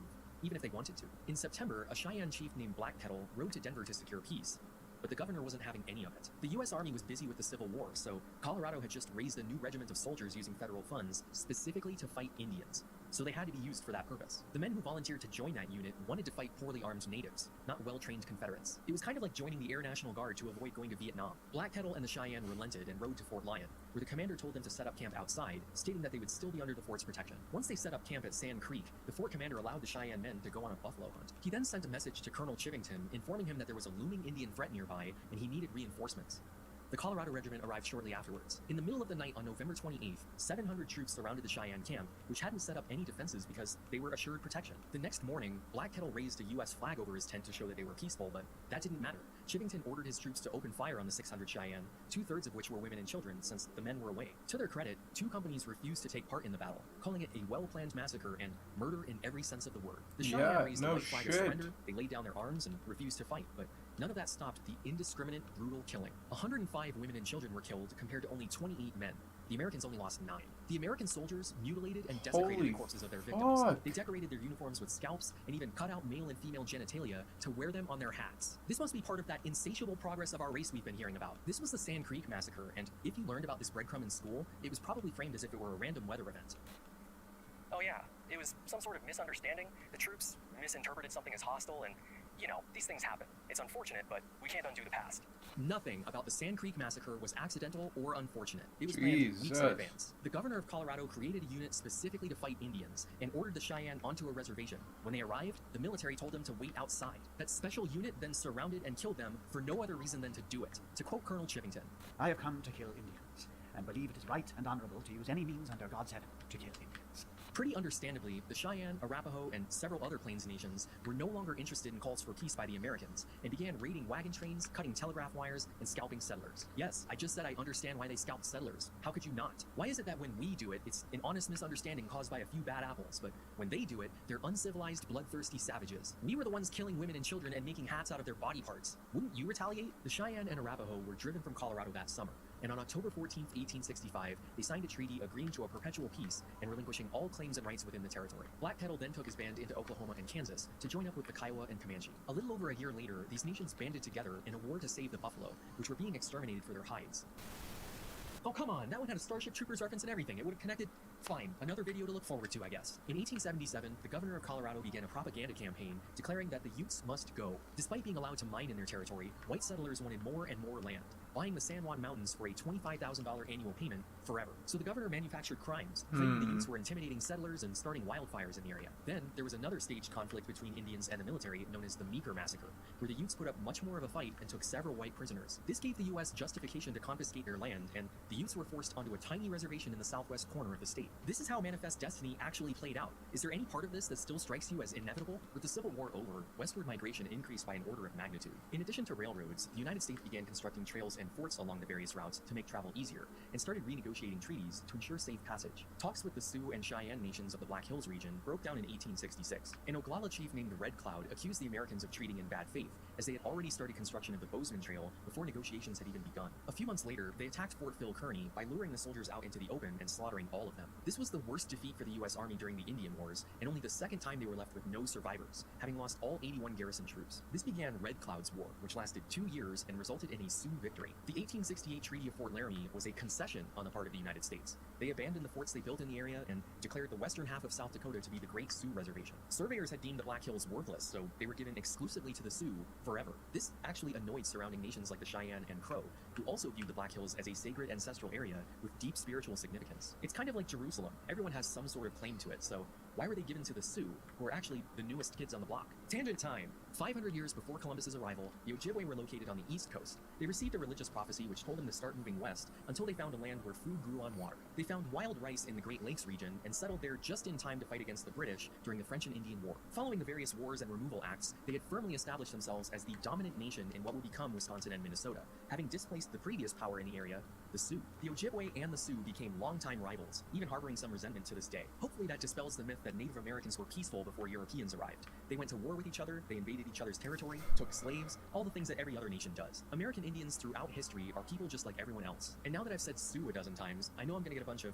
well, actuallys if I don't address this. And I'm willing to bet most of the comments about this have it wrong anyway, so here goes. The Ojibwe called their rivals Nadowesi, which the French pluralized to Nadowesiu, later shortened to just Sioux. This makes Sioux an exonym. They of course have a name for themselves in their own language, but in all of their legal dealings and in everyday conversation, they use Sioux as their name. The Great Sioux Nation share a common culture and language split into 3 distinct subgroups. There are the Nakota in the north, the Dakota in the east, and the Lakota in the west. It's that first letter that makes each language dialect unique. These terms are not synonymous. The Lakota are to the Sioux what Californians are to America. They're by far the largest group within the Sioux, but not the only. Within the Lakota Nation, there are 7 individual tribes, including the Hunkpapa, Miniconjou, Brule, and one you're most likely familiar with, the Oglala. Each of these terms are acceptable identifiers with differing degrees of specificity. Most every Indian tribe in the country has a similar naming structure. If you're ever confused as to what to call someone, just ask. That's actually good advice across the board, really. The Sioux were defeated by the Ojibwe and settled in the Black Hills only a few decades before the United States declared them its sole possessors with that 1868 treaty. And given that known history, the federal government never really took the Sioux's ancestral claim too seriously. Now, the argument could be made that maybe the Black Hills shouldn't belong exclusively to the Sioux, but rather all of the Plains nations collectively. But there's really no case where the United States can make a claim. They had relinquished all of their rights to that land under 2 separate treaties and forbade their citizens from entering the area. Congress signed the Indian Appropriations Act in 1871, which put an end to treaty making with the Indian tribes. Between 1777 and 1868, they had signed 368 different treaties. You would think that the end of the treaty period would mean that there wouldn't be any more changes to the map, but we're not even halfway through the video. In 1874, the U.S. Army sent General George Armstrong Custer into the Black Hills, in flagrant violation of the treaty, to investigate rumors of gold being discovered in the area. Ore deposits were found, roads were cut, and here we are again. I told you this would be a recurring theme. Within 6 months, over 1,000 miners had illegally entered Cherokee lands, and oh, sorry, I got the wrong lines here. Within months, over 1,000 miners had illegally flooded the Black Hills, and the government began negotiating for the purchase of those lands, which, under the 1868 treaty, would require the assent of 3/4 of all male Sioux. The Oglala under Crazy Horse and the Hunkpapa under Sitting Bull refused to attend the treaty council, causing the deal to collapse. The American representatives recommended to Congress that the Indians be ignored and that a sum fixed as fair value for the Black Hills be appropriated to complete a forced purchase. In a familiar move, the Indian Bureau informed the Sioux that anyone not on the reservation by January 31st, 1876 would be declared hostile. Crazy Horse, Sitting Bull, along with bands from the Brule, Miniconjou, Cheyenne, Blackfeet, and numerous other Black Hills nations resisted, beginning the Great Sioux War in March 1876. By June, they had 10,000 people at their camp, including 3,000 to 4,000 warriors, which was perhaps the single largest gathering of Indians ever at that point. Scouts from the 7th Cavalry stumbled upon their pony herd on the Little Bighorn River and were unable to determine the size of the Indian village, but were sure of its position. General Custer arrived the next day with his 700 cavalrymen and prepared for the assault. The Civil War was over. Most of the Indian tribes had surrendered and were living on reservations. This was the only place in the country where any fighting was happening. And George Armstrong Custer wanted to be president. He saw this as his last chance to earn medals and gain national recognition. So, working with incomplete information and seeing this as his opportunity to capture the last 2 great Indian war chiefs, he ordered his regiment to attack. In broad daylight, Custer was killed, along with 268 members of the 7th Cavalry, with 55 wounded. The Sioux only lost a few dozen. The United States viewed the battle as a massacre rather than a military blunder, and collectively punished every Indian nation in the West, whether they were hostile or not. Congress decided that by going to war, the Sioux violated the Treaty of Fort Laramie and demanded they give up the Black Hills. While Crazy Horse was the war chief of the Oglala, the principal chief was still Red Cloud. Along with Spotted Tail, the principal chief of the Brule, they signed a peace agreement with the government. This shifted the western boundary of their reservation to the 103rd meridian, ceding a significant portion of the Black Hills to the United States. I'm getting a bit ahead of myself, but the Sioux Nation eventually sued the government for compensation and interest for the land that was illegally ceded by this agreement, since 3/4 of all male Sioux had not voted in favor. In 1980, the Supreme Court finally agreed and awarded them $105 million, which was the exact amount they asked for. The Sioux have not accepted that money because that would end their claim on the Black Hills. The problem with that argument is that they didn't sue for the return of their land. They were asking for just compensation. So, in the eyes of the law, winning was the end of that discussion. That money has since grown to over $1 billion and remains unclaimed in a BIA account. The 2 chiefs convinced Crazy Horse to surrender, and upon seeing his fellow Sioux signing up as scouts to fight the Nez Perce, he was disgusted and attempted to leave the reservation. During the arrest that followed, he was stabbed by a bayonet and died of his wounds later that night. Sitting Bull and his followers managed to escape to Canada. While the Canadians didn't force him to leave, they viewed him as an American Indian that would only cause trouble for them the longer he stayed. Since he wasn't a British subject, they refused refused to give him food, clothing, medical attention, or a reserve to live on. A year earlier, Canada passed the Indian Act, which plagiarized the way the US was handling Indigenous people. Instead of reservations, they have reserves. Instead of Indian agents, they have superintendents. Sitting Bull's band survived 3 years on the Canadian plains before starvation and a harsh winter forced them to surrender to the United States. A month later, Spotted Tail, the chief of the Brule, was assassinated by Crow Dog for following the white man's path and selling out the rest of the tribe by ceding the Black Hills. Basically, everything that was happening to the Cherokee in the 1820s and 30s was happening to the Sioux 50 years later. Crow Dog was arrested and tried by the Brule, who ordered him to support Spotted Tail's widow and heirs for the rest of his life, and banished him and his descendants from living in the community for the next 4 generations. This punishment was acceptable to the tribe and Spotted Tail's family, but not the US government, who had just lost a key ally. They arrested Crow Dog, tried him in territorial court, and sentenced him to death. His lawyers appealed the ruling up to the Supreme Court, who rendered their decision in December 1883. Crow Dog's conviction was overturned, and he lived out the rest of his days in exile on the reservation. Citing Worcester v. Georgia and the 1868 Treaty of Fort Laramie, the court ruled that the government had no jurisdiction on any Indian land, and federal laws cannot be enforced within their boundaries. The United States was not happy with this decision since it threatened the legal integrity of the entire reservation system. So within a year, Congress passed the Major Crimes Act, giving the federal government jurisdiction over 7 of the most severe offenses if they occur on a reservation. That's literally all they had to do to get around that ruling, write a law giving themselves permission. The BIA enacted the Code of Indian Offenses in 1883, outlining certain rituals and practices that were seen as interfering with the assimilation program, which included the Christian missionary work. This banned things like plural marriage, intoxication, leaving the reservation without permission, and various dances. Most notably for the Plains Nations, this outlawed the sun dance. Oh, buddy, I'm sorry. People made sacrifices to their creator to earn good fortune for their tribe and ancestors, kind of like buying indulgences to get your family members out of purgatory. They did this by piercing their own skin with hooks that were attached to a central pole. Then they would dance until they had freed themselves by rending their own flesh. This might sound brutal to you and me, but it's really no different from the self-flagellation practiced by other religions at the time. And I know what you're thinking. How did this get around the First Amendment, which allows for the free practice of religion? And to that I say, ha! Silly rabbit, constitutional protections are for kids. And by kids, I mean U.S. citizens. And according to the Supreme Court, American Indians were not U.S. citizens, since they were born into an alien nation. Soon afterwards, the federal government sent a commission to negotiate for the breakup of the Great Sioux Reservation into smaller reservations for each individual tribe, which, if you remember, would still require 3/4 of all male Sioux to sign on to. Sitting Bull interrupted one of the meetings, claimed to be the chief of all Sioux, and left, which immediately evaporated any hope for the commission's plan to pass. The government began to fear that the Sioux were uniting behind a strongman leader and what he might do with that power. Sitting Bull wasn't just popular among his own people, but Americans too. He was invited to give a speech at the Golden Spike ceremony for the Northern Pacific Railroad, which he delivered in his own language. He insulted them and called them thieves and liars to their own faces, but they didn't know that. They cheered and clapped anyway. In the summer of 1885, he started touring with Buffalo Bill Cody's Wild... For me, it was me who used it, but Yeah. don't clean it. Yeah, I can probably do that. Thank you.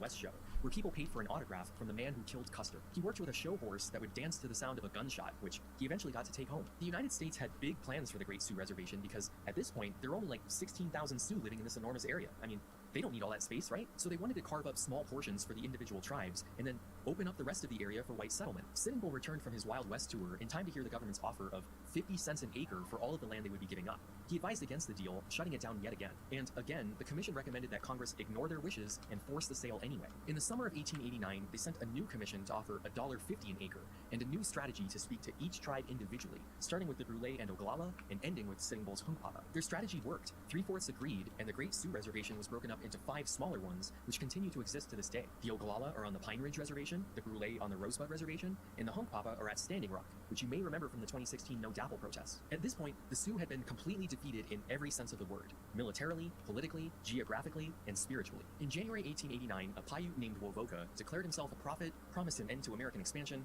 and preached a rejection of alcohol and white influence in general. Uh-oh, we've heard this story before. I wish I could tell you this one has a happy ending, but no, it's pretty much the worst ending. Wovoka stated that since Jesus wasn't treated so well by white people the last time he was alive, he would be reincarnated as an Indian in 1892, when he would renew everything as it used to be. The herds of buffalo and wild horses would be restored and allowed to roam free on the plains. At that moment, any Indian who was dancing a specific dance would be lifted up, while all the white men were buried under a new layer of soil. The dancers would then be set down among the ghosts of their ancestors on a renewed earth. The dance which would allow you to live among the ghosts of your ancestors was called the ghost dance. Wovoka received this dance in a vision and taught that the more you did it, the sooner Jesus would return. The dance was a 5-day event with a very specific schedule and a specific buckskin attire known as a ghost shirt. These shirts would protect the dancers from all harm, including white men's bullets. I was always under the impression that the ghost dance was some ancient traditional practice, but nope, it was created in 1889, and by the end of the next year, it had spread to nearly every reservation in the West. If this were to happen today, we would call it what it is, a doomsday cult. A Christian doomsday cult, actually. That's not to belittle their religion or anything. There were plenty of Christian doomsday cults starting around that time. I've made videos about several of them, and I'm sure you've noticed some parallels. This is basically a Native American reskin of the Mormon church, right down to the magic underwear. The ghost dance had become so prevalent among the Sioux reservations that all other work stopped. There was no school, no farming, and no trading. Just dance. Since this religion preached the destruction of all white people, government officials, Indian agents, and settlers in the area were terrified that it might escalate to armed rebellion, because that's what's happened multiple times before. If Wovoka is the prophetic figure in this situation, the obvious military leader for any potential uprising would be Sitting Bull. Geronimo had already been arrested and shipped off to a prison in Florida, and he didn't believe in the ghost dance anyway. He had his own prophet. I somehow knew that wasn't going to work. I think I'm going to do something special with this one, though. On December 15, 1890, the government arrested Sitting Bull for violating the Code of Indian Offenses by helping, or at least allowing, the spread of the ghost dance religion. Several Sioux tried to intervene, and Sitting Bull was shot in the scuffle, with his old show horse dancing in the background. That's not a joke, that actually happened. 2 days after Sitting Bull's death, several hundred Hunkpapa fled the Standing Rock Reservation and set out towards Pine Ridge, where they joined up with a band of Mini Conju. The cavalry caught up to them at Wounded Knee and surrounded them with their latest weapon, the Hotchkiss gun, which was basically an automatic grenade launcher. The next morning, the officer in charge ordered the Lakota to surrender their arms, and a man named Black Coyote refused to give up the brand new Winchester that he paid good money for. Did I mention that the unit surrounding them was the newly reconstituted 7th Cavalry, the one from Little Bighorn? A scuffle ensued, shots were fired, and what followed was an indiscriminate killing so infamous it can only be described as a massacre. Of the 350 Lakota at Wounded Knee, only 51 are known to have survived. Contrary to popular belief, the ghost dance was never outlawed. It just sort of faded away after Wounded Knee and the non-return of Christ. But another religion started around the same time by Quanah Parker did manage to stick around, officially known as the Native American Church, but more commonly, the peyote religion. Peyote is a cactus containing mescaline that had long been used by the native people of Mexico for spiritual and medicinal purposes. This is one of those things that's always talked about like it's an ancient practice, but it wasn't introduced to America until the 1890s. Even the Navajo weren't using it until then. Possession of peyote was eventually made illegal in the 1930s, at the same time that all of the other drugs were criminalized. I finally get to start talking to you about some modern issues, and I get to reveal to you that as part of my research for this video, I spent a few days on the Pine Ridge and Rosebud reservations, both of which have unemployment rates over 80%, making them the poorest and second poorest reservations in the country. I started with Wounded Knee, which really only consists of this sign now. It used to say Battle of Wounded Knee, so that was an appropriate change in my opinion. Up the hill from there, you'll find the mass grave where all of the bodies that could be found were buried. As I was driving through the reservation, all I saw was untamed grassland, which every so often gave way to a town that consisted of little more than a gas station and a few boarded up buildings. The familiar signs of poverty. The further east I traveled on my way to Rosebud, the prairie gradually gave way to huge commercial farms and towns that had actual businesses and grocery stores. This was kind of shocking to me given what I knew about reservations at that point. What if I told you that right now, more white people live on Indian reservations than Indians? Because it's true. Ahead of the breakup of the Great Sioux Reservation, Congress passed the General Allotment Act of 1887, more commonly known as the Dawes Act, which fundamentally destroyed the entire purpose of reservations. Even after carving their lands down to this, there were only 5,000 Oglalas on Pine Ridge and 5,000 Boulets on Rosebud. They don't need all that space, right? Man, I'm getting some serious deja vu over here. Every Indian head of household would be assigned 320 acres if the land was only suitable for grazing, and 160 acres if it could be used for agriculture. Single individuals were put on 80-acre plots, and all children were assigned 40 acres for when they come of age. This was a one-time deal. Native Americans had 4 years to select their desired plots, or they would be assigned. After that, the window was closed, so whatever land they chose would be divided among their descendants. They wouldn't get their own new plots. 320 acres quickly became 160, then 40, and today, there are single plots with divided ownership among a dozen different relatives. Some of you just had a light bulb go off because this sounds an awful lot like reparations with its 40 acres and a mule. But remember, we weren't giving the Indians any land. They were giving us land. Anything left over would be taken by the government and sold on the open market to white farmers. This is a map of the Pine Ridge and Rosebud reservations. Here are the borders for each. And this is how much land still belongs in the hands of their respective tribes. Those towns with grocery stores, banks, and subway franchises that I saw, those are in the white-controlled areas of the reservation, or in towns which are located just outside of the reservation boundary. As you've likely noticed, there is a grocery store in the town of Mission, the only one that can be found on Indian land within the reservation. It was built just a few years ago and labels everything in the store in both English and Lakota, which is a nice touch. But it's 12 miles away from the nearest reservation town, and if it's closed or out of whatever you need, the next closest grocery store is about an hour away, which is why reservations are often used as the prime examples of food and bank deserts. So why aren't Subway and McDonald's franchises in towns like Rosebud? Not that they should want any, but still. The Dawes Act only granted ownership of those individual plots to individual families. Tribal land, communal land, and anything not scooped up by white settlers were held by the government. The main purpose of this act was to eventually dissolve reservations entirely, so ownership was not transferred to the tribe. As a result, modern reservations are a patchwork of land owned by individual Indians, land owned by non-Indians and commercial interests, and land held in trust by the federal or tribal governments. And even that is a gross oversimplification since the land can be leased and tribes can own property off of the reservation. Those plots being in a trust means that nobody has the title to them, so nobody can take out a mortgage to build houses on them, and no business in their right mind would set up shop on land they can't own. That land is basically frozen in time forever. Still, to this day, the government's reasoning for holding onto that land is entirely paternalistic. The Indians just can't be trusted to manage their own territory, or worse, they might be taken advantage of and sell it for way under its market value. And do you not see how that's like a racist argument? It's their land. Let them do what they want with it, even if that means selling it. This is the case for just about every reservation in the country, from the Ojibwe in Minnesota to the Sioux in South Dakota, all the way down to the Navajo in Arizona. Most of the land reserved for the Indians in perpetuity by treaty is not in the hands of Indians. With that being the case, at the turn of the century, the only place for American Indians to buy supplies and dry goods was at the government trading post, located at the central agency on each reservation. The Bureau of Indian Affairs assigned an Indian agent to administer the reservation's affairs and make sure the assimilation program ran smoothly. Their most important job, and therefore the source of most of their power, was the distribution of food rations to individual families. Again, these are not consolation prizes because we feel sorry for them. Rations were just part of the deal when reservations were established, since the United States didn't want the Indians roaming the plains for buffalo. And it's not like they're getting T-bone steaks and champagne. Rations were the basic necessities, things like sugar, flour, and coffee, usually nearing or past their expiration date since they were being given away for free. Rations were a standard offer in the treaty process and actually continue to this day, though they're referred to as commodities now. The Indian agent was also responsible for dispensing annuity payments, another thing negotiated for by the tribe and agreed to by the government in whatever treaty put them on the reservation. These are annual or quarterly cash payments paid directly by the federal government to individual tribal members. Very few tribes were able to get these, certainly not the ones on Pine Ridge and Rosebud. This is usually what people point to as the main cause of poverty among American Indians who live on reservations. Those welfare checks are creating a culture of dependency within those tribes. We're paying them for doing nothing more than being a racial minority that was persecuted over a century ago. How are they ever going to lift themselves up if they never learn the value of a hard day's work? That's the actual argument Naomi Schaefer Riley makes in her libertarian screed titled The New Trail of Tears, which she thankfully summed up in a video from our favorite YouTube channel. The fuck? The billions of dollars that the federal government spends on Indians every year hasn't made their lives better. In fact, by most measures of economic and social health, the lives of American Indians are only getting worse. Aside from issues of culture, the only way out of this morass is economic growth. But the reservation system makes this almost impossible. Did you catch the racist dog whistle there? Along with government handouts, she blames the worsening economic situation on issues of culture. The main misunderstanding here is that these annuities are not welfare or unemployment. They're also not gifts. These are payments from the government mandated by the purchase agreement for the land. Oh, you want possession of our mountains? Well, we want $25,000 a year forever. If you recall, that was the deal the Utes made for the San Juan Mountains in Colorado. You might think it's unfair, but the United States didn't, and they signed a treaty agreeing to make those payments. Following a series of treaties and laws over many decades, some well-intentioned, some not, the federal government decided to hold Indian land, quote, in trust, in order to prevent non-Indians from ever buying that land. Is it really any wonder that this community is mired in poverty? So what can be done? For starters, end the trust system. Let Indians do what they want with the land they own.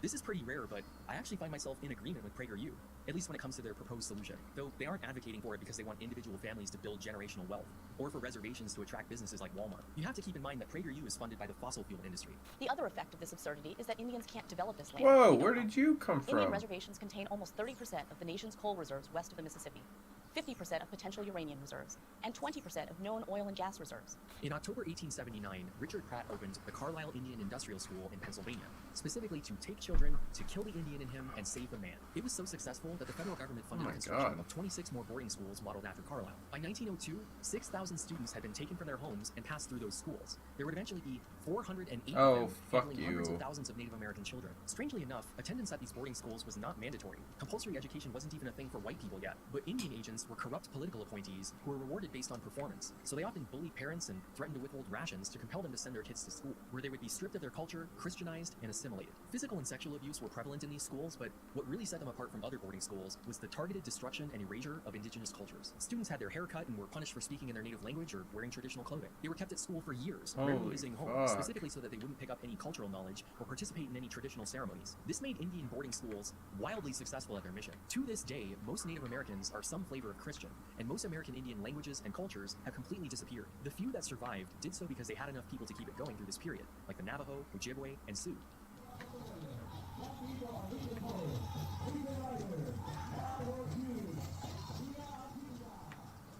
I was on the Rosebud Reservation for their annual fair, and I was able to attend the powwow, which was a several days-long dance competition.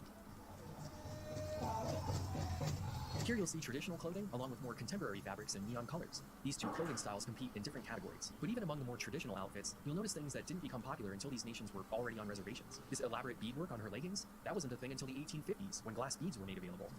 These jingle dresses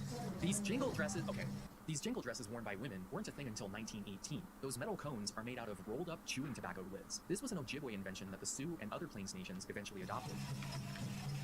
By the turn of the century, the traditions of the various individual nations blended together to create a more pan-Indian culture. The Brule Lakota Sioux weren't the only tribe represented at the Rosebud Fair. There were participants from all of the Plains communities stretching up to Canada.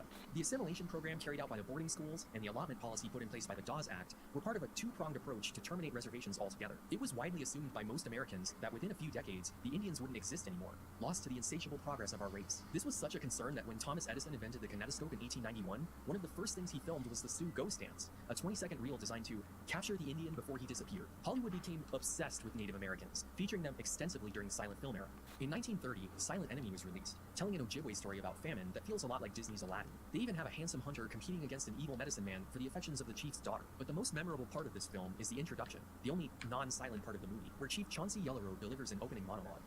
Soon we will be gone. Your civilization will destroy us. But while you are magic, we will live forever. We thank the white who help us to make this picture. Fun fact, Chauncey Yellowrobe was neither a chief nor an Ojibwe. He was a Lakota Sioux from the Rosebud Reservation. Things finally changed for the American Indian on June 18, 1934, when FDR signed the Indian Reorganization Act, otherwise known as the Indian New Deal. More than any other, this act had the most influence over the political status of Native Americans, and remains in effect to this day. Most importantly, this ended the policy of allotment. Reservation land could no longer be sold to non-natives. If you already owned some, you could keep it, but you couldn't buy any more. American Indians collectively controlled 130 million acres when the Dawes Act was signed. By 1933, they only had 49 million acres. An area the size of California had been taken and sold without a treaty. Since FDR was also pushing to end child labor and make public education compulsory nationwide, this act also provided funds to the states so they could build schools on the reservations. Christian boarding schools still existed, but at least now they had a secular second option.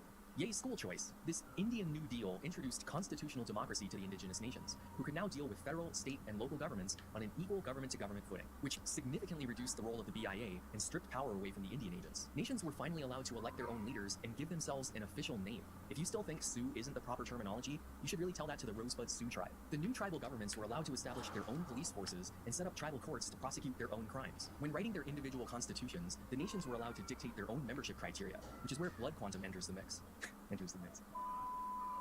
Blood quantum is the fraction or percentage of your ancestry that comes from Native Americans. Contrary to popular belief, this policy was not imposed on tribes by the government. Nations were given free rein to decide for themselves who was allowed to enroll as a member. They could be as inclusive or exclusive as they saw fit. Some of them went with the most restrictive option that was feasible, one half. That means that if your full-blood parent marries an outsider, you will still be a tribal member. But if you want any of your kids to also be members, you have to get with someone who is also at least half. The Shakopee Mdewakanton Sioux in Minnesota went this route, and they currently have 779 members. That is a very small dating pool. Setting the bar that high seems like a surefire way to breed yourselves out of existence. So most nations only require a blood quantum of 1/4, which is one grandparent, or 1/8, which is one great-grandparent. Smaller fractions are more rare, but some nations don't use this system at all. The 5 civilized tribes that were relocated to Oklahoma during the Indian Removal Act do not determine membership by what percentage of Native American blood you carry. So no, that Ancestry.com test does not make you an Indian, and you probably aren't the descendant of a Cherokee princess either. The reason so many people claim Cherokee ancestry in particular is because 1, they used to be in the South where some mixing happened, and 2, they are the largest nation in the country and the easiest one to get into. All you have to do is prove direct lineage to someone listed on the Dawes rolls from the 1890s. While the Cherokee Nation in Oklahoma was being broken up into allotments, they compiled a list of everyone that was to receive an individual plot, known as the Dawes rolls. This was the first accurate census for most indigenous nations, and doubled as the earliest written record of every tribal member's name. Funny enough, this is also how blood quantum is calculated, since DNA tests didn't exist in the 1930s. The rolls listed every member as either full or mixed, and only gave the blood fraction if it was known. To figure out your quantum, you have to trace your lineage back to this list and do the math.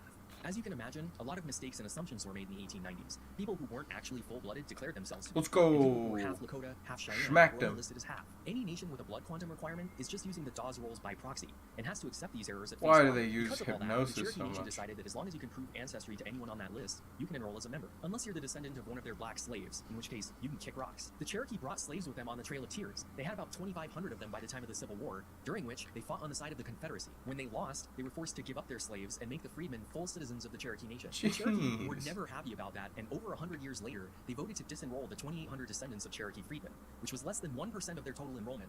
Talk about a grudge. And there's nothing the Supreme Court or federal government can do about it, because nations get to decide their own membership criteria. Despite that controversy, the Indian Reorganization Act had Like, an I obviously kinda positive get it, impact on but American Indians, who were finally shit. able to enjoy the same right to self-government as any other American. They were even made citizens of the United States in 1924, though they still couldn't vote. But, as we've seen throughout American history, whenever a racial minority gains more civil rights or political power, there's an immediate backlash from the white community. Hollywood's sympathetic portrayals of Native Americans gave way to stereotypically negative depictions. John Ford's 1939 film Stagecoach, starring John Wayne, ushered in the era of the Western, when Indians were relegated to the background and treated as an environmental hazard akin to a tornado or mountain lion. Audiences expected to see savage Indians attacking towns and wagon trains and began to automatically fear names like Geronimo. Says they're being stirred up by Geronimo. Geronimo? Mm-hmm. How do we know he isn't lying? He's a Cheyenne. They hate Apaches worse than we do. Okay, you can't keep teasing Geronimo if you're not going to show the... Actually, you know what? I'm going to put that video up on Nebula. Details later. Even cartoons like Popeye got in on the action with the 1938 short Rock Big Steel. Chief Ugg a Mug Ugg. Just wow. This is when And Tom that Wilson one became has got to be Ice. Rock Steel Ice. Did the Yeah. chief at the beginning of the Silent Enemy talk like that? Of course not. No bug hang around here till he prove himself brave and bull warrior. The episode is full of racial stereotypes and caricatures for Popeye to battle, and in the end, he saves his girlfriend. I licked them and how well there'll be no more power with Popeye the Sailor Man.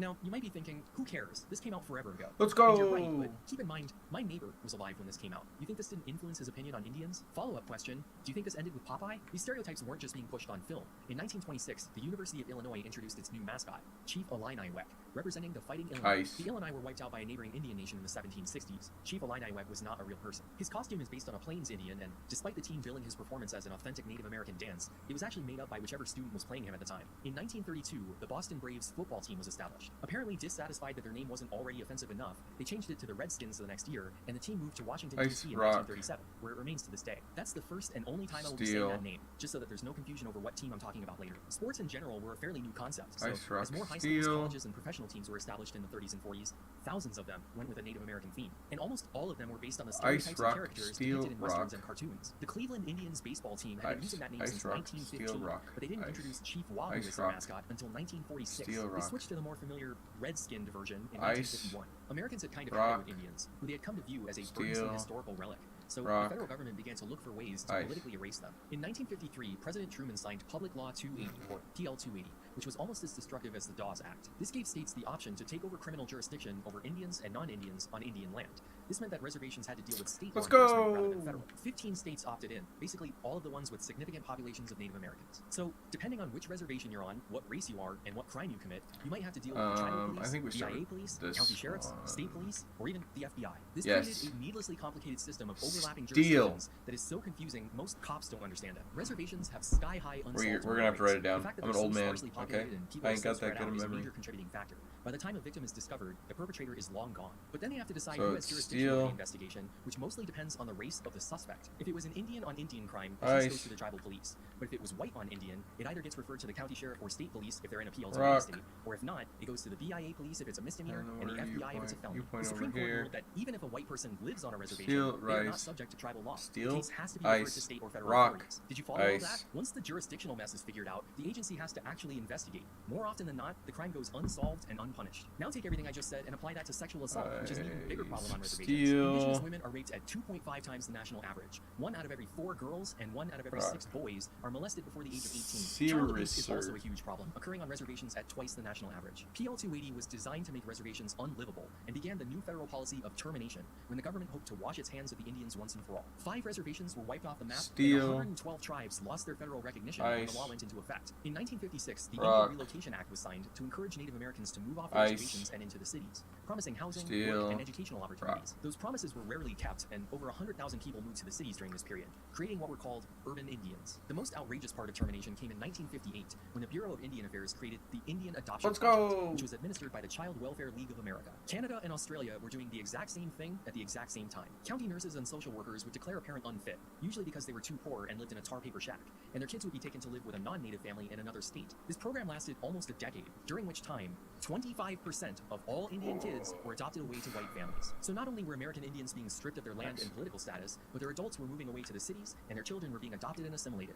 What else could they possibly lose? It's time for another tangent. Fuck. This is a weird one, but I promise it's related. Just stick with me. In 1882, for the first time ever, the United States decided to close off all immigration for an entire racial group with the Chinese Exclusion Act. I realize that China isn't the only country in Asia, but to an American in the 1800s, it was all China. They eventually allowed extremely limited immigration through strict quotas, but for almost 80 years, there were basically no Asian people moving to the United States. That changed with the Immigration and Naturalization Act of 1965. Suddenly, Oh, Asian shit. people could legally immigrate. This is why right-wing think tank graphs of Asian immigration don't stand Don't do for it. Please don't see it. it. And graphs Did you of see total it? immigration by race dating Is that back why to the you Civil War screamed? look like this. No? Up until Yes? this point, Oh. anyone from the Far East was referred to as an Oriental. My parents used to use that word. That's how recently we're talking. But with the civil rights movement going on, there was a push to use more Leave me alone. inclusive language when talking about minorities, and people began to ditch those old words for more accurate, less racially charged terms. Negro and colored became African American, Oriental became Asian American, and since not everyone from Asia is the same, and people from this country were finally allowed to move here too, well, I mean, these people are indisputably Indian, right?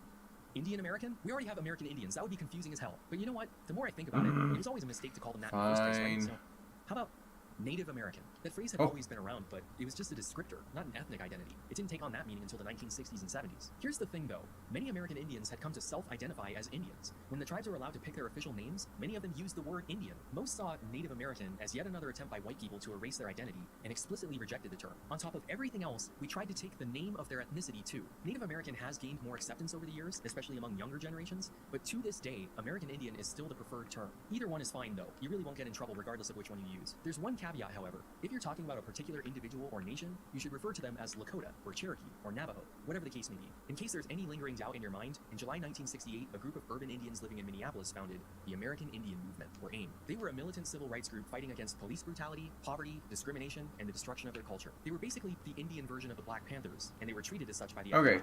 fuck AIM you. staged a number of high-profile protests in the early 70s. They started I with trying tried. to occupy Alcatraz for 19 months. I tried to be Thanksgiving, chill. They buried Plymouth Rock under sand and briefly took over the Mayflower 2 replica ship. After that, several hundred of them stormed the BIA offices in Washington, D.C., Get demanding to fucked. have their issues be heard, and held the building for a week. An unintended consequence of the Indian Reorganization Act is that it established elected tribal governments with no regard to the traditional hereditary leadership that came before, meaning that there was now a tribal president and elected council rather than a principal chief and Ouch. sub-chiefs. According to AIM member Mary Crowdog in her book Lakota Woman, this created a class of mixed-blood political bureaucrats who were mostly interested in maintaining their own power. Though this may be a somewhat biased take. Does that last name sound familiar to you?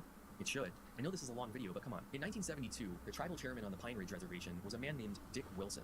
He was incredibly corrupt, giving government jobs to his family and stealing tribal money. He often withheld rations or distributed them unevenly, favoring certain communities over others. He showed an obvious preference for assimilated mixed-race families and ruled with an iron fist. If you got on his bad side, he would send his goon squad to murder you. They were literally called the Goon Squad, Guardians of the Oglala Nation, G-O-O-N. I mean, why don't you just call them the bad guys at that point? The hereditary chiefs formed a civil rights commission to protect their people and attempted to have Dick Wilson impeached for corruption, but that effort fell through. In their desperation, the Oglala turned to a group they did fully understand, actually, the American Indian Movement. On February 27, 1973, 200 AIM activists and local Oglala stormed and looted the trading post at Wounded Knee, and then occupied the church, preparing for a siege. Their leaders included Russell Means, Mary Bravebird, and her future husband, Leonard Crowdog, great-grandson of the Crowdog, who was still banned from living in the community. When the FBI arrived, the AIM protesters opened fire. Random gunshots and nightly firefights would continue throughout the rest of the occupation. The American Indian Movement wanted the immediate removal of Dick Wilson, a federal investigation into corruption on reservations, and a Senate hearing on broken treaties with indigenous nations. But outside of this direct situation, they wanted to bring attention to the continuing destruction of their culture and way of life. The United States couldn't really do anything about Dick Wilson without violating tribal sovereignty.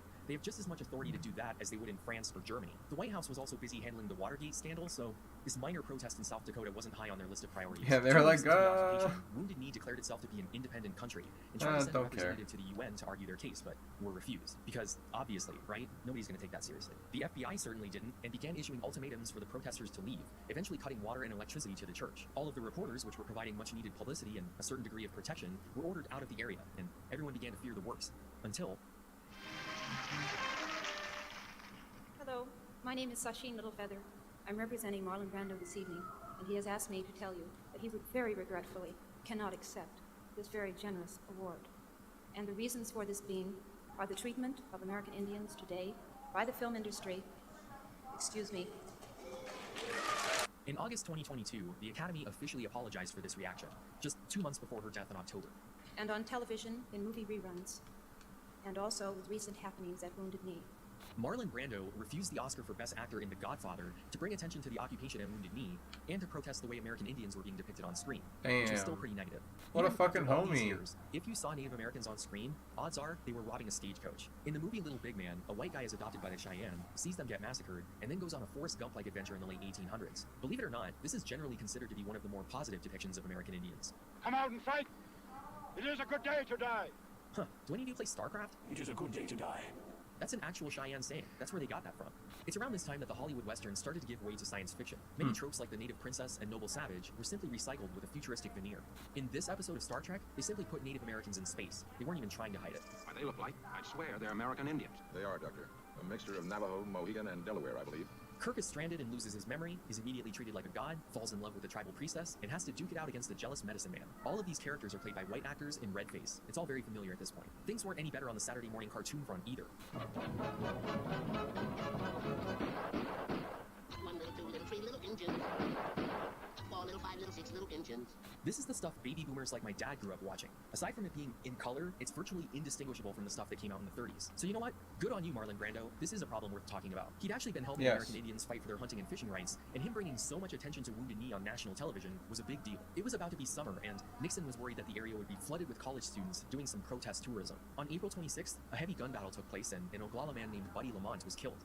Soon afterwards, the Sioux chiefs ordered an end to the siege, despite AIM wanting to continue. They surrendered on May 8th, having occupied Wounded Knee for 71 days. The American Indian movement reluctantly disarmed and submitted to arrest. Over the next few years, there would be over 500 indictments filed against its members, which caused the group to eventually fall apart. Thankfully, their message wasn't lost on people.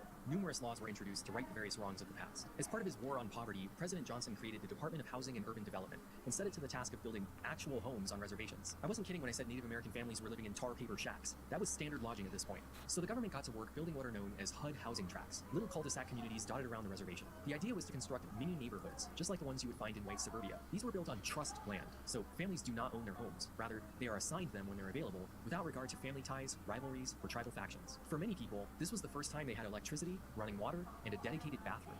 Almost 60 years into the program, 90,000 Native American families are still waiting for HUD housing. Many people living on reservations don't even have physical addresses yet, which makes things like voting and even calling 911 incredibly difficult. So pick up the pace, HUD. In 1975, the Indian Self-Determination and Education Assistance Act was passed, which provided federal funds to reservations for law enforcement, environmental protection, childcare, and education. This gave tribal governments control over their own schools and education, finally ending the boarding school program.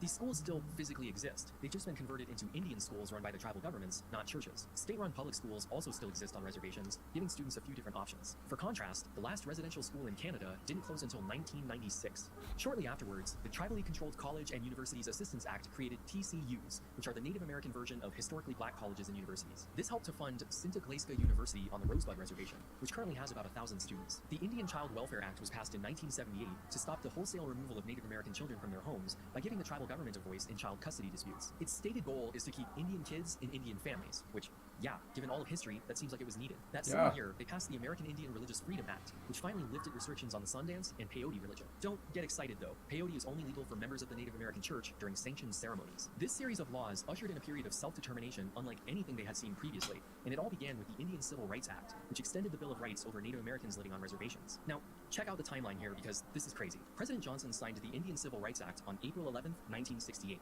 Then, he signed the Uniform Monday Holiday Act on June 28th, 1968. This is the law that made Columbus Day a federal holiday. As I said, anytime a racial minority makes a political advancement, there's a white cultural backlash. The American Indian movement was founded a month later. Columbus Day wasn't one of their listed grievances, but man, it probably should have been. I know what you're gonna say. Columbus Day isn't about mocking Native Americans, and that might have been true in the beginning. The first Columbus Day in the United States occurred in 1892 as a one-time celebration in response to the murder of 11 Italian immigrants in New Orleans. It also happened to be the 400th anniversary of Columbus's arrival, so fine, right? I get it. Then, there were no Columbus Days, at least not officially. If anything, it was treated as a local folk holiday. It certainly wasn't celebrated nationally. But then, FDR declared it a national holiday starting on October 12th, 1934. He had just signed the Indian Reorganization Act on June 28th. You remember that one, right? The one that established self-government, tribal courts, and ended the sale of allotments? That one. Are you noticing a pattern yet? But even at that point, it was just a regular holiday on the calendar, kind of like Father's Day or Halloween. You still had to go to work until the Uniform Monday Holiday Act. Despite that law being signed in 1968, the first Columbus Day as a federal holiday didn't occur until 1971. I guess they needed time to get the merchandise ready and prepare employers for the fact that the entire country was going to have a simultaneous day off. So, how is Columbus Day actually celebrated? If you look up videos about Columbus Day on YouTube, all you're going to see are people telling you that Native Americans were bad, actually. Lest you think that Columbus stumbled on the Garden of Eden, the islands were also inhabited by the Caribs, a tribe of cannibals for whom, according to Pulitzer Prize-winning historian Samuel Eliot Morison, babies were a delicacy. Take Wounded Knee, although hundreds of years later I only bring it up because I know that if I don't, you will. I just want to point out that Stephen is about to rant about Wounded Knee in a video titled Goodbye Columbus. It's become ubiquitous with the idea of Native American genocide. After all, there were 150 to 350 Aboriginals killed or wounded. That's terrible. But there were also 25 American soldiers killed and 39 wounded. That's not genocide. That's a one-sided beatdown with Old Glory wielding a hammer. There's another term for a one-sided beatdown that might be more appropriate. A massacre. And most of those American casualties were caused by friendly fire. Those aforementioned Hotchkiss guns were fired blindly into the camp while everyone was fighting in close quarters. Turns out that Old Glory's hammer has a hard time telling friend from foe. Even if you're not a racist, Columbus Day is your annual reminder that we wiped out the Native Americans. Every October, we retell this story in school. Almost like we want to convince ourselves Just that tell the me when Indians you're have ready. disappeared, rather than being the people who are still very much alive. Hannah called If you're an me. adult, the I controversy missed it. surrounding the holiday is brought up in the news So I every called year. her back, You never outgrow it. And anytime she you just wanted to apologize to me over phone because she felt so bad. Oh. I was like, "You're fine."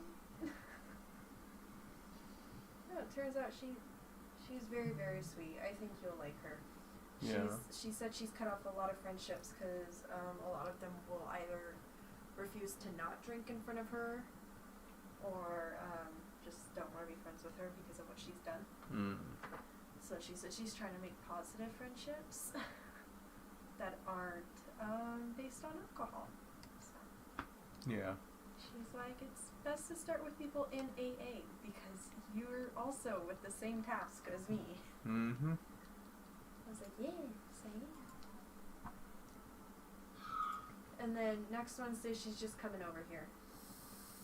Because we're both poor. She has the same paydays as you.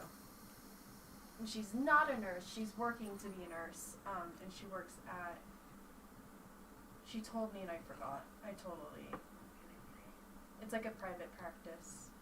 Yeah. But she applies shots and stuff and takes care of all the medication and...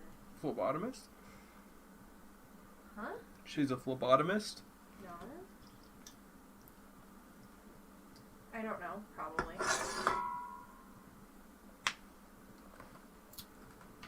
Should ask her. Watch me be right. Are you ready for me to be correct? No. You never are, but I always am. Ow! Ah. See, chat, the abuse? What chat? You don't gotta roast me, okay? You don't gotta roast me.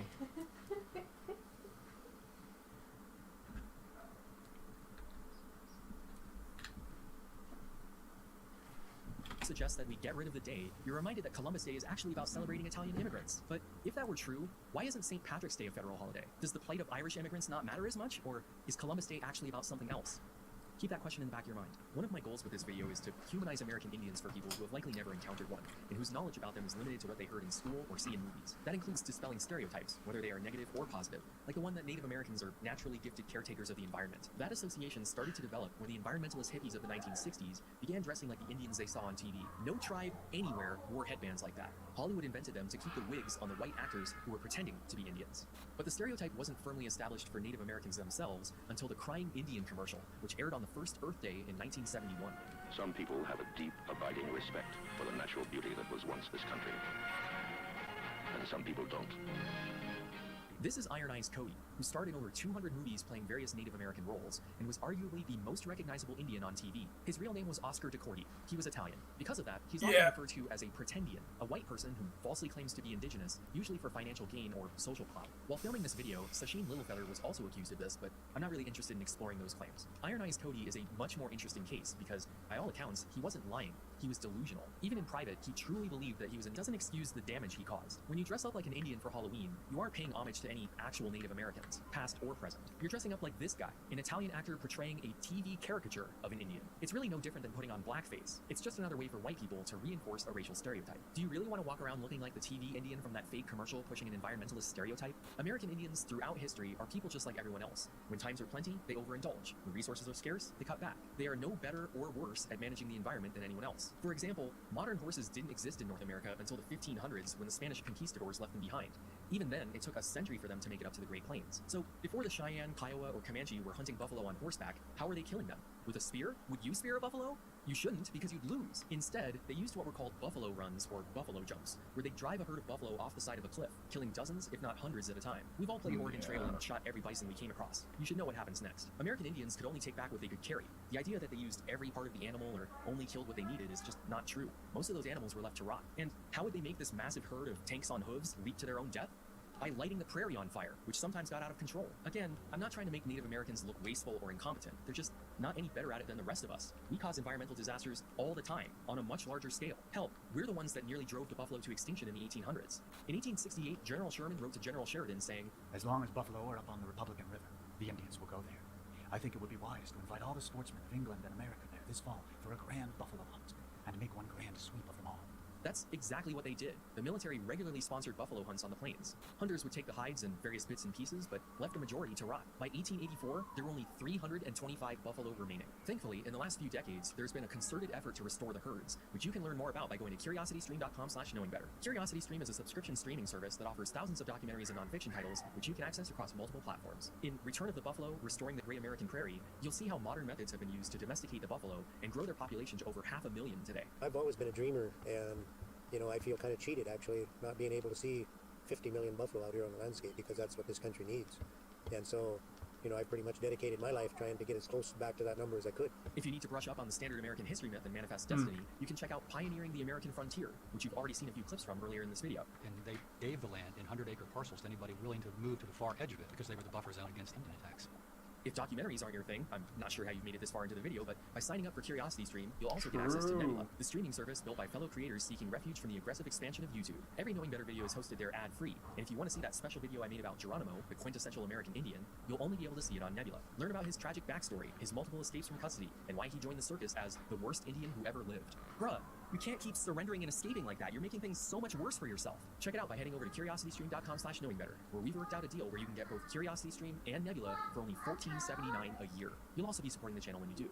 In 1997, the Ojibwe overfished the walleye pike in Red Lake, Minnesota, which caused the population to collapse. Almost immediately, Minnesotans claimed that the tribe couldn't be trusted to manage the lake, and it should be taken from them. Commercial, sport, and even subsistence fishing were closed, while the Red Lake Ojibwe and the state of Minnesota worked together to rebuild the population. After dumping 105.2 million walleye fry into the lake, they were breeding on their own by 2004, so it all worked out in the end. 2 years later, there was a disputed tribal election on the Red Lake Reservation, which again made local white people call for the abolition of reservations, fearing further mismanagement of the lake. Could you imagine if other countries said that about us during our numerous environmental disasters or electoral mishaps? The story of how they got to fish on that lake in the first place is important. In 1974, the Tribble brothers went spearfishing on Chief Lake in Wisconsin, hoping to create a case to test their treaty rights in federal court. This happens literally all the time. Both Rosa Parks and Homer Plessy were intentionally arrested for that reason. The Wisconsin Department of Natural Resources apprehended them, and their case bounced around the courts until 1985, when the Court of Appeals reaffirmed the Ojibwe's right to hunt and fish on all of their ceded territory, even on private land. This pissed off the people of Wisconsin in a way you wouldn't believe. Assuming the Ojibwe would cause another ecological disaster, they started protesting on reservations by carrying signs that said, "Save a walleye, spear an Indian." Don't let the black and white picture fool you. This was 1987.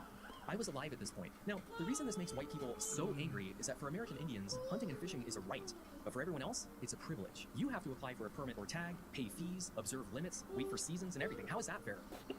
Fine. If they get these special rights because of a 150-year-old treaty, they should only get to use canoes and spears, not commercial boats and nets.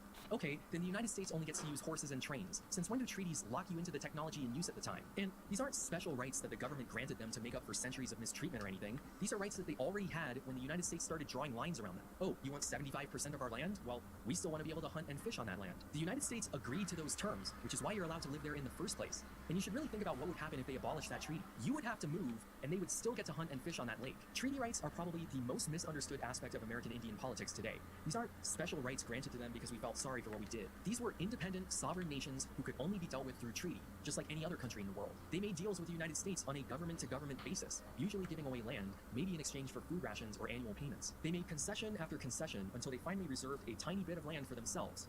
A reservation. Under almost all of those treaties, American Indians maintained their rights to hunt and fish on that land, which we call treaty rights. They were never given and they were never taken away. They also held on to their sovereignty, which basically means that within their territory, they have the same independent right to self-determination as any other nation. Put another way, with few exceptions like the Major Crimes Act and PL 280, federal and state laws do not necessarily apply within the borders of a reservation. They have their own laws, which are enforced by their own police and their own courts. That doesn't make them banana republics with kangaroo courts. It's best to think of reservations like mini-states. Minnesota laws don't apply in Wisconsin because they are both sovereign. In 1971, Helen Bryan was living on the Leech Lake Reservation in Minnesota and received a property tax bill from the county for $29.85. She ignored it because she believed that due to tribal sovereignty, reservation land couldn't be taxed by the state. Imagine getting a tax bill from Puerto Rico. You'd throw it in the trash, right? But the next year, they added $118.10 to the bill, bringing the total to $147.95. Believe it or not, the dispute over that tiny amount made it all the way up to the Supreme Court in 1976, and they ruled in favor of the Ojibwe. States cannot tax anything on reservations. Did anyone else hear a door open? Almost immediately, tribal governments across the country realized that they could capitalize on America's addiction to cigarettes by selling them tax-free. Kind of like those duty-free shops in the airport. This is sometimes referred to as a loophole economy, and some nations were making up to $4,000 a day through these sales. The Cabazon Band of Mission Indians in California was one of them. They even opened a mail-order cigarette business, which finally caught the attention of the state. Governments don't really like missing out on tax revenue. So in 1980, the courts ruled that any cigarettes sold to non-natives were subject to tax, which created such an accounting nightmare that most nations abandoned the industry altogether. The Cabazon Band decided to open up their first poker room that year, and it was raided by the FBI just 2 weeks later. Their case made it up to the Supreme Court in 1987, which ruled that tribal sovereignty Just let me catch you, dude. It's gonna happen. Even if the reservation is in a PL 280, Thank you. the Seminole tribe of Florida won a similar case regarding their high-stakes bingo hall around the same time. These two cases are what finally allowed Indian casinos to become a thing. I was always under the impression that they basically always existed, but nope, most of them opened in the 90s. The government quickly realized that they couldn't stop this industry from existing, so in 1988 they passed the Indian Gaming Regulatory Act, which stated that gambling on reservations was only allowed if it was legal in the state, or if they entered into an agreement with the state, which usually included taxes. Indian casinos still fall under federal jurisdiction though, so gambling crimes go to the FBI rather than state or local police. Before the pandemic, Indian casinos brought in $34.6 billion in revenue, while all the gaming in Las Vegas only generated a measly $12 billion. And I think it's hilarious that they were only able to get into this business because of a $147.95 tax bill. If you think it's unfair that reservations get to have these, remember that we were the foreign country that surrounded them. How are Indian reservations any different from those single-city casino countries in Europe? A lot of the animosity surrounding this comes from jealousy. There's a pervasive myth that Indian casinos generate huge payouts that are dispersed to individuals. During the 80s and 90s, there was a sudden influx of people trying to claim tribal membership for that reason. But that's actually a rare occurrence. 12% of the casinos generate 65% of the revenue. Some reservations are just luckier than others. Remember the Shakopee Medieval Canton Sioux community I mentioned earlier? The one that restricts membership to only people who can prove a blood quantum of 1.5? This is why. Every enrolled member receives a payment of $84,000 a month thanks to their casinos. That's $1 million a year. This is a Soon after very they opened cool their looking first scene. casino, 20,000 people who rediscovered their roots tried to sue the nation in federal court for membership, but were rejected because nations are allowed to dictate their own criteria. If those people were allowed in, those per capita payments would have dropped to just $1,000 a month. The Seminole tribe of Florida generated so much revenue through gaming that they were able to buy the Hard Rock Cafe with its 180 restaurants, 24 hotels, and 11 casinos. But of the 574 federally recognized tribes in the United States, only 1/3 of them operate casinos, and most of them do not bring in millions. They make just enough money to provide a few dozen jobs to people on the reservation and generate funds to maintain the schools and roads. But despite that, the link between Indians and casinos has become permanent in the minds of most Americans. Welcome to the blackjack table. May luck run through you like the spirit of the buffalo. And now we're up to the media of my generation, which hasn't gotten any better. Continuing the trend from Popeye and Bugs Bunny, South Park has made several episodes about Native Americans, perhaps more than any other racial group. I think I even saw Native American growth. And pretty much every time American Indians are depicted on the show, they're reinforcing some sort of negative stereotype. Do they really want to build a superhighway through the town and infect people with SARS? No. But when you think of Indians, do you still think of casinos? Yes. Throughout the 90s and 2000s, portrayals of Native Americans became much more sympathetic, but still relied on common tropes that had been around for decades. In Dances with Wolves, Kevin Costner plays a white military officer who finds himself alone on the plains and stumbles across a hapless Native woman. In this case, she's a white woman who was adopted by the chief as a little girl, making her a white Native princess? In the film adaptation of Last of the Mohicans, Daniel Day-Lewis plays a white man adopted into a tribe of Mohicans. Then he sees them get massacred, which spurs him into action. He isn't the last Mohican, though. It's this guy, played by Russell Means. You remember Russell Means, right? The AIM activist that was arrested at Wounded Knee in 1973? I know this is a long video, but come on. He actually went on to voice Chief Powhatan in Disney's Pocahontas a few years later. My daughter, Wingapo, father. seeing you gives me great joy. A movie we talked about earlier, which reinforced the native princess and noble savage tropes. Just a few years ago, Disney tried to bring back the Western, even casting a white man in Redface to play Tonto. It is a good day to die. That movie failed for a lot of reasons, not least of which is that most Americans have grown tired of Westerns and now recognize them as being somewhat racially insensitive, which is why Hollywood has continued the trend of taking all of these stories and putting them in space. I'm sure you're all familiar with Avatar, when a disabled soldier puts on Blueface and falls in love with a native princess and dukes it out with her noble fiancé. Oh my who's God. eventually adopted into the tribe. But even more They're recently, timed Disney's in just Star like a Wars got on perfect the way action where with if you Boba fuck Fett, up the where he finds dodge, himself alone in the desert after to if you adopt dodge a native tribe immediately of after you Tuscans, get back learns up, their the next ways, one and going on a is vision going to quest, hit you. and then sees them get massacred, which spurs him into action. It's the same 2 or 3 stories told over and over again, and every time you see it, it alters your perception of indigenous people, even if you don't realize it. They're a group of natives who are useful to the white main character until the plot calls for their destruction. Maybe he falls in love with the daughter of the chief, learns how to fight using primitive weapons, or becomes more in tune with nature. But the message is always that these people are expendable. And this isn't just limited to movies and television. You see it in video games too.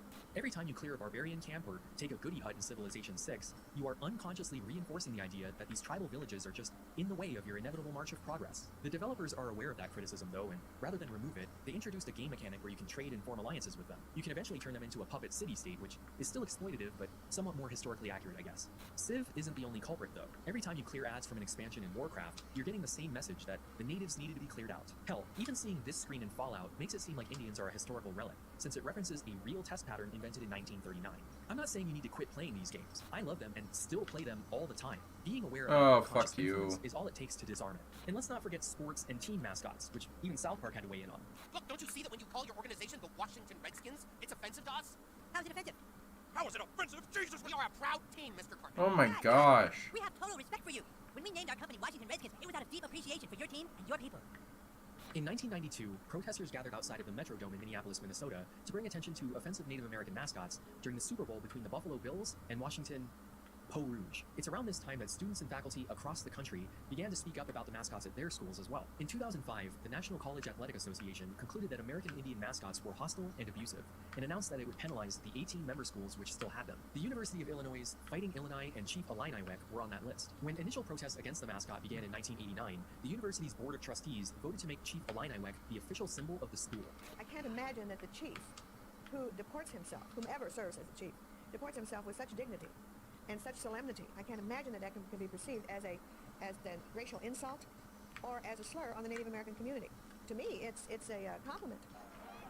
This is the dignity and solemnity she was talking about. This is not an authentic dance. It's a caricature. Just like Erin Cartman, she seems to think this is a sign of respect and appreciation. The only difference is, she wasn't joking when she said that.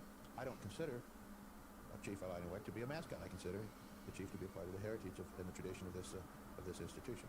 Okay, hold up. Why is it that Don't heritage fucking- and tradition thank you. always seem to come up as arguments when it's time to defend something that's so obviously racist? Your tradition sucks. Get a new one. The University of Illinois True. appealed the NCAA's declaration twice and lost. They finally retired Chief Illiniwek in 2007. Do you know who their mascot is now? Nobody. They're still the Fighting Illini. They've yet to think of a new mascot. 15 years later, the University of North Dakota's Fighting Sioux were also on the NCAA's list. They defended their name so hard that in 2011, the state legislature wrote a law requiring the school to keep it. The lengths some people will go to defend their racist heritage and tradition, I swear. The NCAA threatened sanctions against the university, so the law was repealed and the name was put to a statewide vote. Thankfully, 67% of North Dakotans decided to ditch the mascot. In 2015, they became the Fighting Hawks, though to maintain the trademark, they still sell Fighting Sioux merch. At the same time as the NCAA controversy, there was a lawsuit against the Washington football team filed with the U.S. Patent and Trademark Office on the grounds that the name was disparaging to Native Americans. The USPTO agreed and pulled the trademark on June 18, 2014. This only meant that the team couldn't stop others from using the name and logo, though, which is what allowed that South Park episode to become a thing. They continue to use it themselves, and their fans rally to their defense. I don't think they should change the name because of the fact that it's not doing anybody any harm. It was never intended to be racist.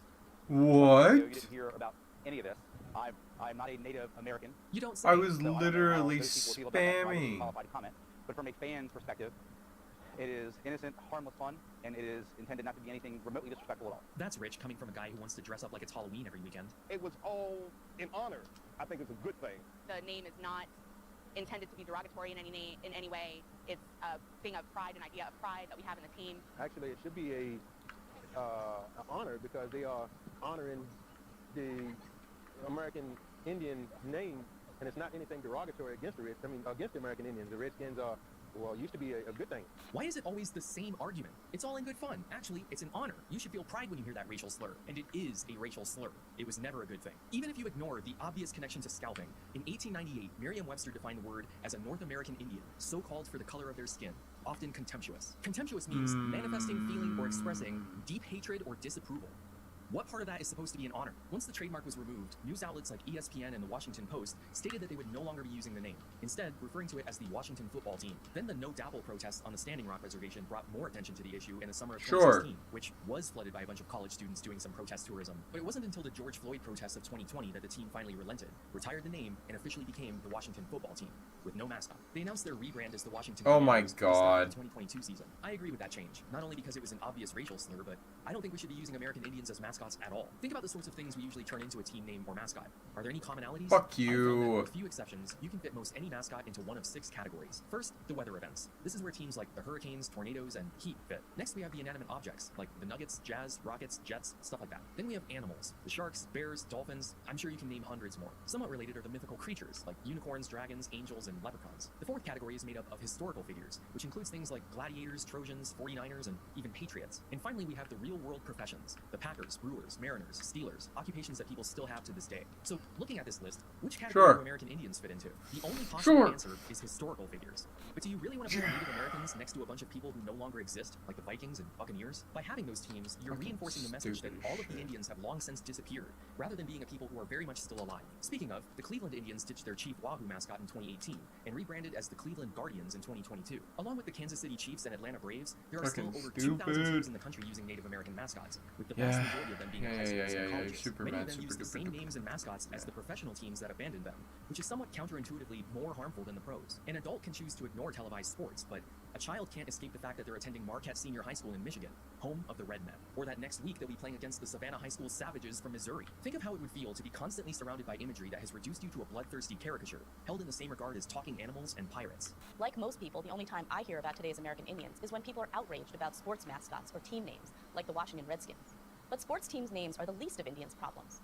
Sure, team mascots are a minor issue in the grand scheme of things, but it's also an incredibly easy fix. People fight to keep team names and Columbus Day for the same reason they fight to keep Confederate flags and statues. They're obvious symbols of white supremacy that can easily be defended using claims of heritage and tradition. If you don't celebrate Columbus Day, you must hate America and Western civilization. Columbus is not the issue here and never was. This whole Indigenous Peoples Day charade is about teaching your children to despise Western civilization and anybody who dare defend it. When we celebrate Columbus, we celebrate the arrival of Western civilization to the Western Hemisphere.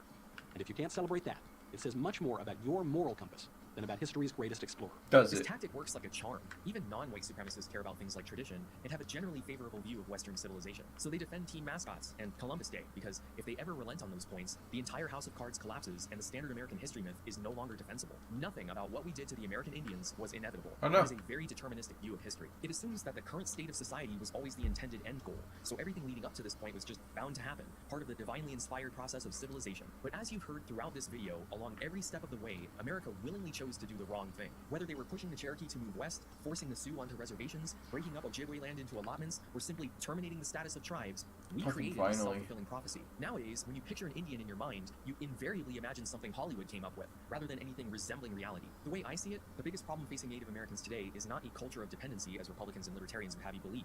It's a culture of hopelessness. The people living on reservations really have no way to improve their situation. Since most of the land is held in trust, they cannot own their homes, they can't take out loans, and they can't open up businesses. For that same reason, there are no McDonald's, Starbucks, or Walmarts on reservations. This severely limits what food and groceries they can buy, but more importantly, it means that there are no jobs for the people living there. As a result, the largest employer on every single reservation in the country is the tribal government itself, and those jobs often go to the friends and family members of elected officials. You could call that nepotism if you want, because that's what it is. And since tribal governments receive funding from the federal government, anytime Congress fails to raise the debt ceiling and there's a shutdown, most everyone on the reservation is out of work, which is to say nothing about the 80% of people who were unemployed already. With no way to earn money and nothing to spend it on anyway, many people living on reservations turn to drugs, alcohol, gangs, and crime. And a lot of adults have spent time in jail, which means a lot of children are raised by their grandparents or extended family. Many of these children aren't allowed to play outside with their friends or hang out at the trading post because of the fear of drugs, violence, and car accidents. Random deaths are just an accepted fact of living on a reservation. The life expectancy on Pine Ridge is only 48 for men and 52 for women. School attendance on Indian reservations is abysmal.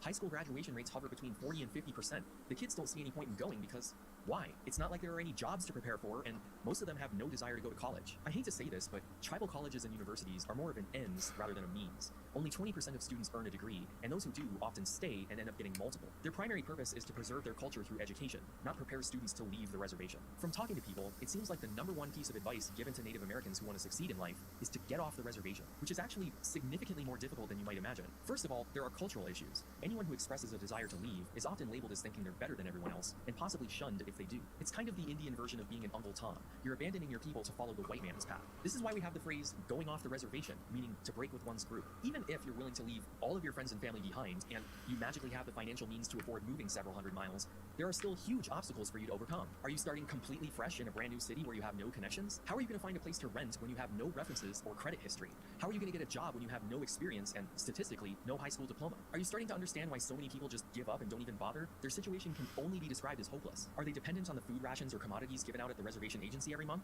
Yes, but do they want to be? No, the United States government forced them into this position by preventing them from building generational wealth, stripping them of their culture, and confining them to patches of land they themselves deemed to be a barren waste. This isn't something that happened to them 150 years ago, it's something we are still doing to them right now. Solving this situation will be an incredibly complex task that will take decades to parse. Each individual nation has their own treaty with the United States, with its own unique conditions. We can't just blanket abolish all reservations in one fell swoop. And I'm not even sure that's the answer anyway. We need to drop this paternalistic idea that they need to be protected from themselves, and give them the ability to do whatever they want with their own land. We need to encourage businesses to move in, which will improve infrastructure and services across the board. And we really need to solve the jurisdictional nightmare that makes indigenous women an easy target for white outsiders to do whatever they want with, knowing they will get away with it. More controversially, the government probably needs to buy back all of those allotments and return them to their rightful owners. It really kind of blows a hole in the whole Indian giver myth when you realize that in the vast majority of cases, they didn't really give us anything. We just took it. We obviously can't give all of it back, but we can at least make sure they have what was promised to them by treaty. If all of that sounds like an overly difficult, monumental task, I can suggest a really easy place for you to start. Change your team mascot and get rid of that stupid holiday, because now you know better. Congratulations if you made it through this video in one sitting. Be on the lookout for the several follow-up videos related to this topic that will be coming in the next few weeks, including the Nebula exclusive on Geronimo. I'd like to give a shout out to my newest Golden Fort patrons, Alex, Patrick, and Zim. If you'd like to become an enrolled member of the Knowing Better band, head on over to patreon.com/knowingbetter, or for one-time donation, paypal.me/knowingbetter. Don't forget to colonize that subscribe button or the join button if you want to fully assimilate. Check out the merch at knowingbetter.tv, follow me on Twitter, Facebook, and Instagram, and join us on the subreddit.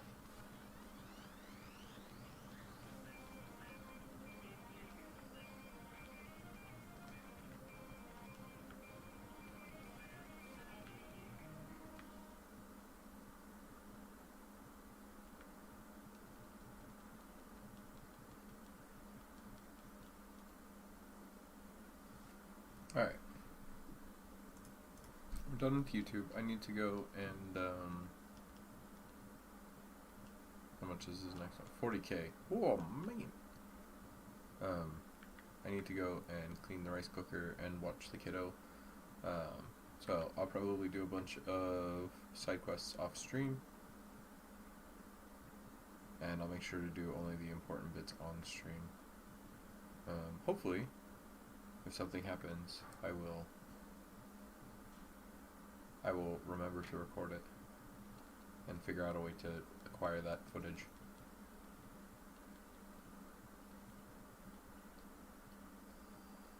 Wow.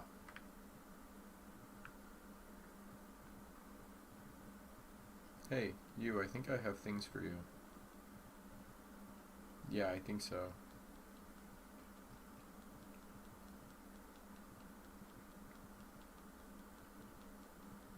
Sure. There you go. Yes. It's a great rock. Look at it.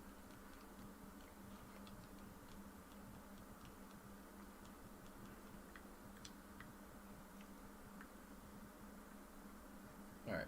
Let's get to like the main area and then we'll save and end stream.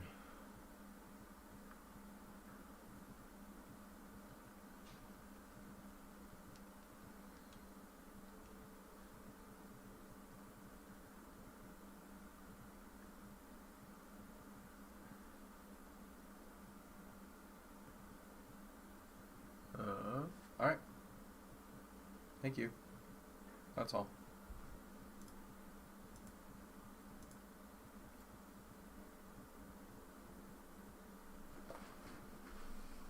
If you're watching this right now, follow or subscribe. If you don't, I'll kill your family.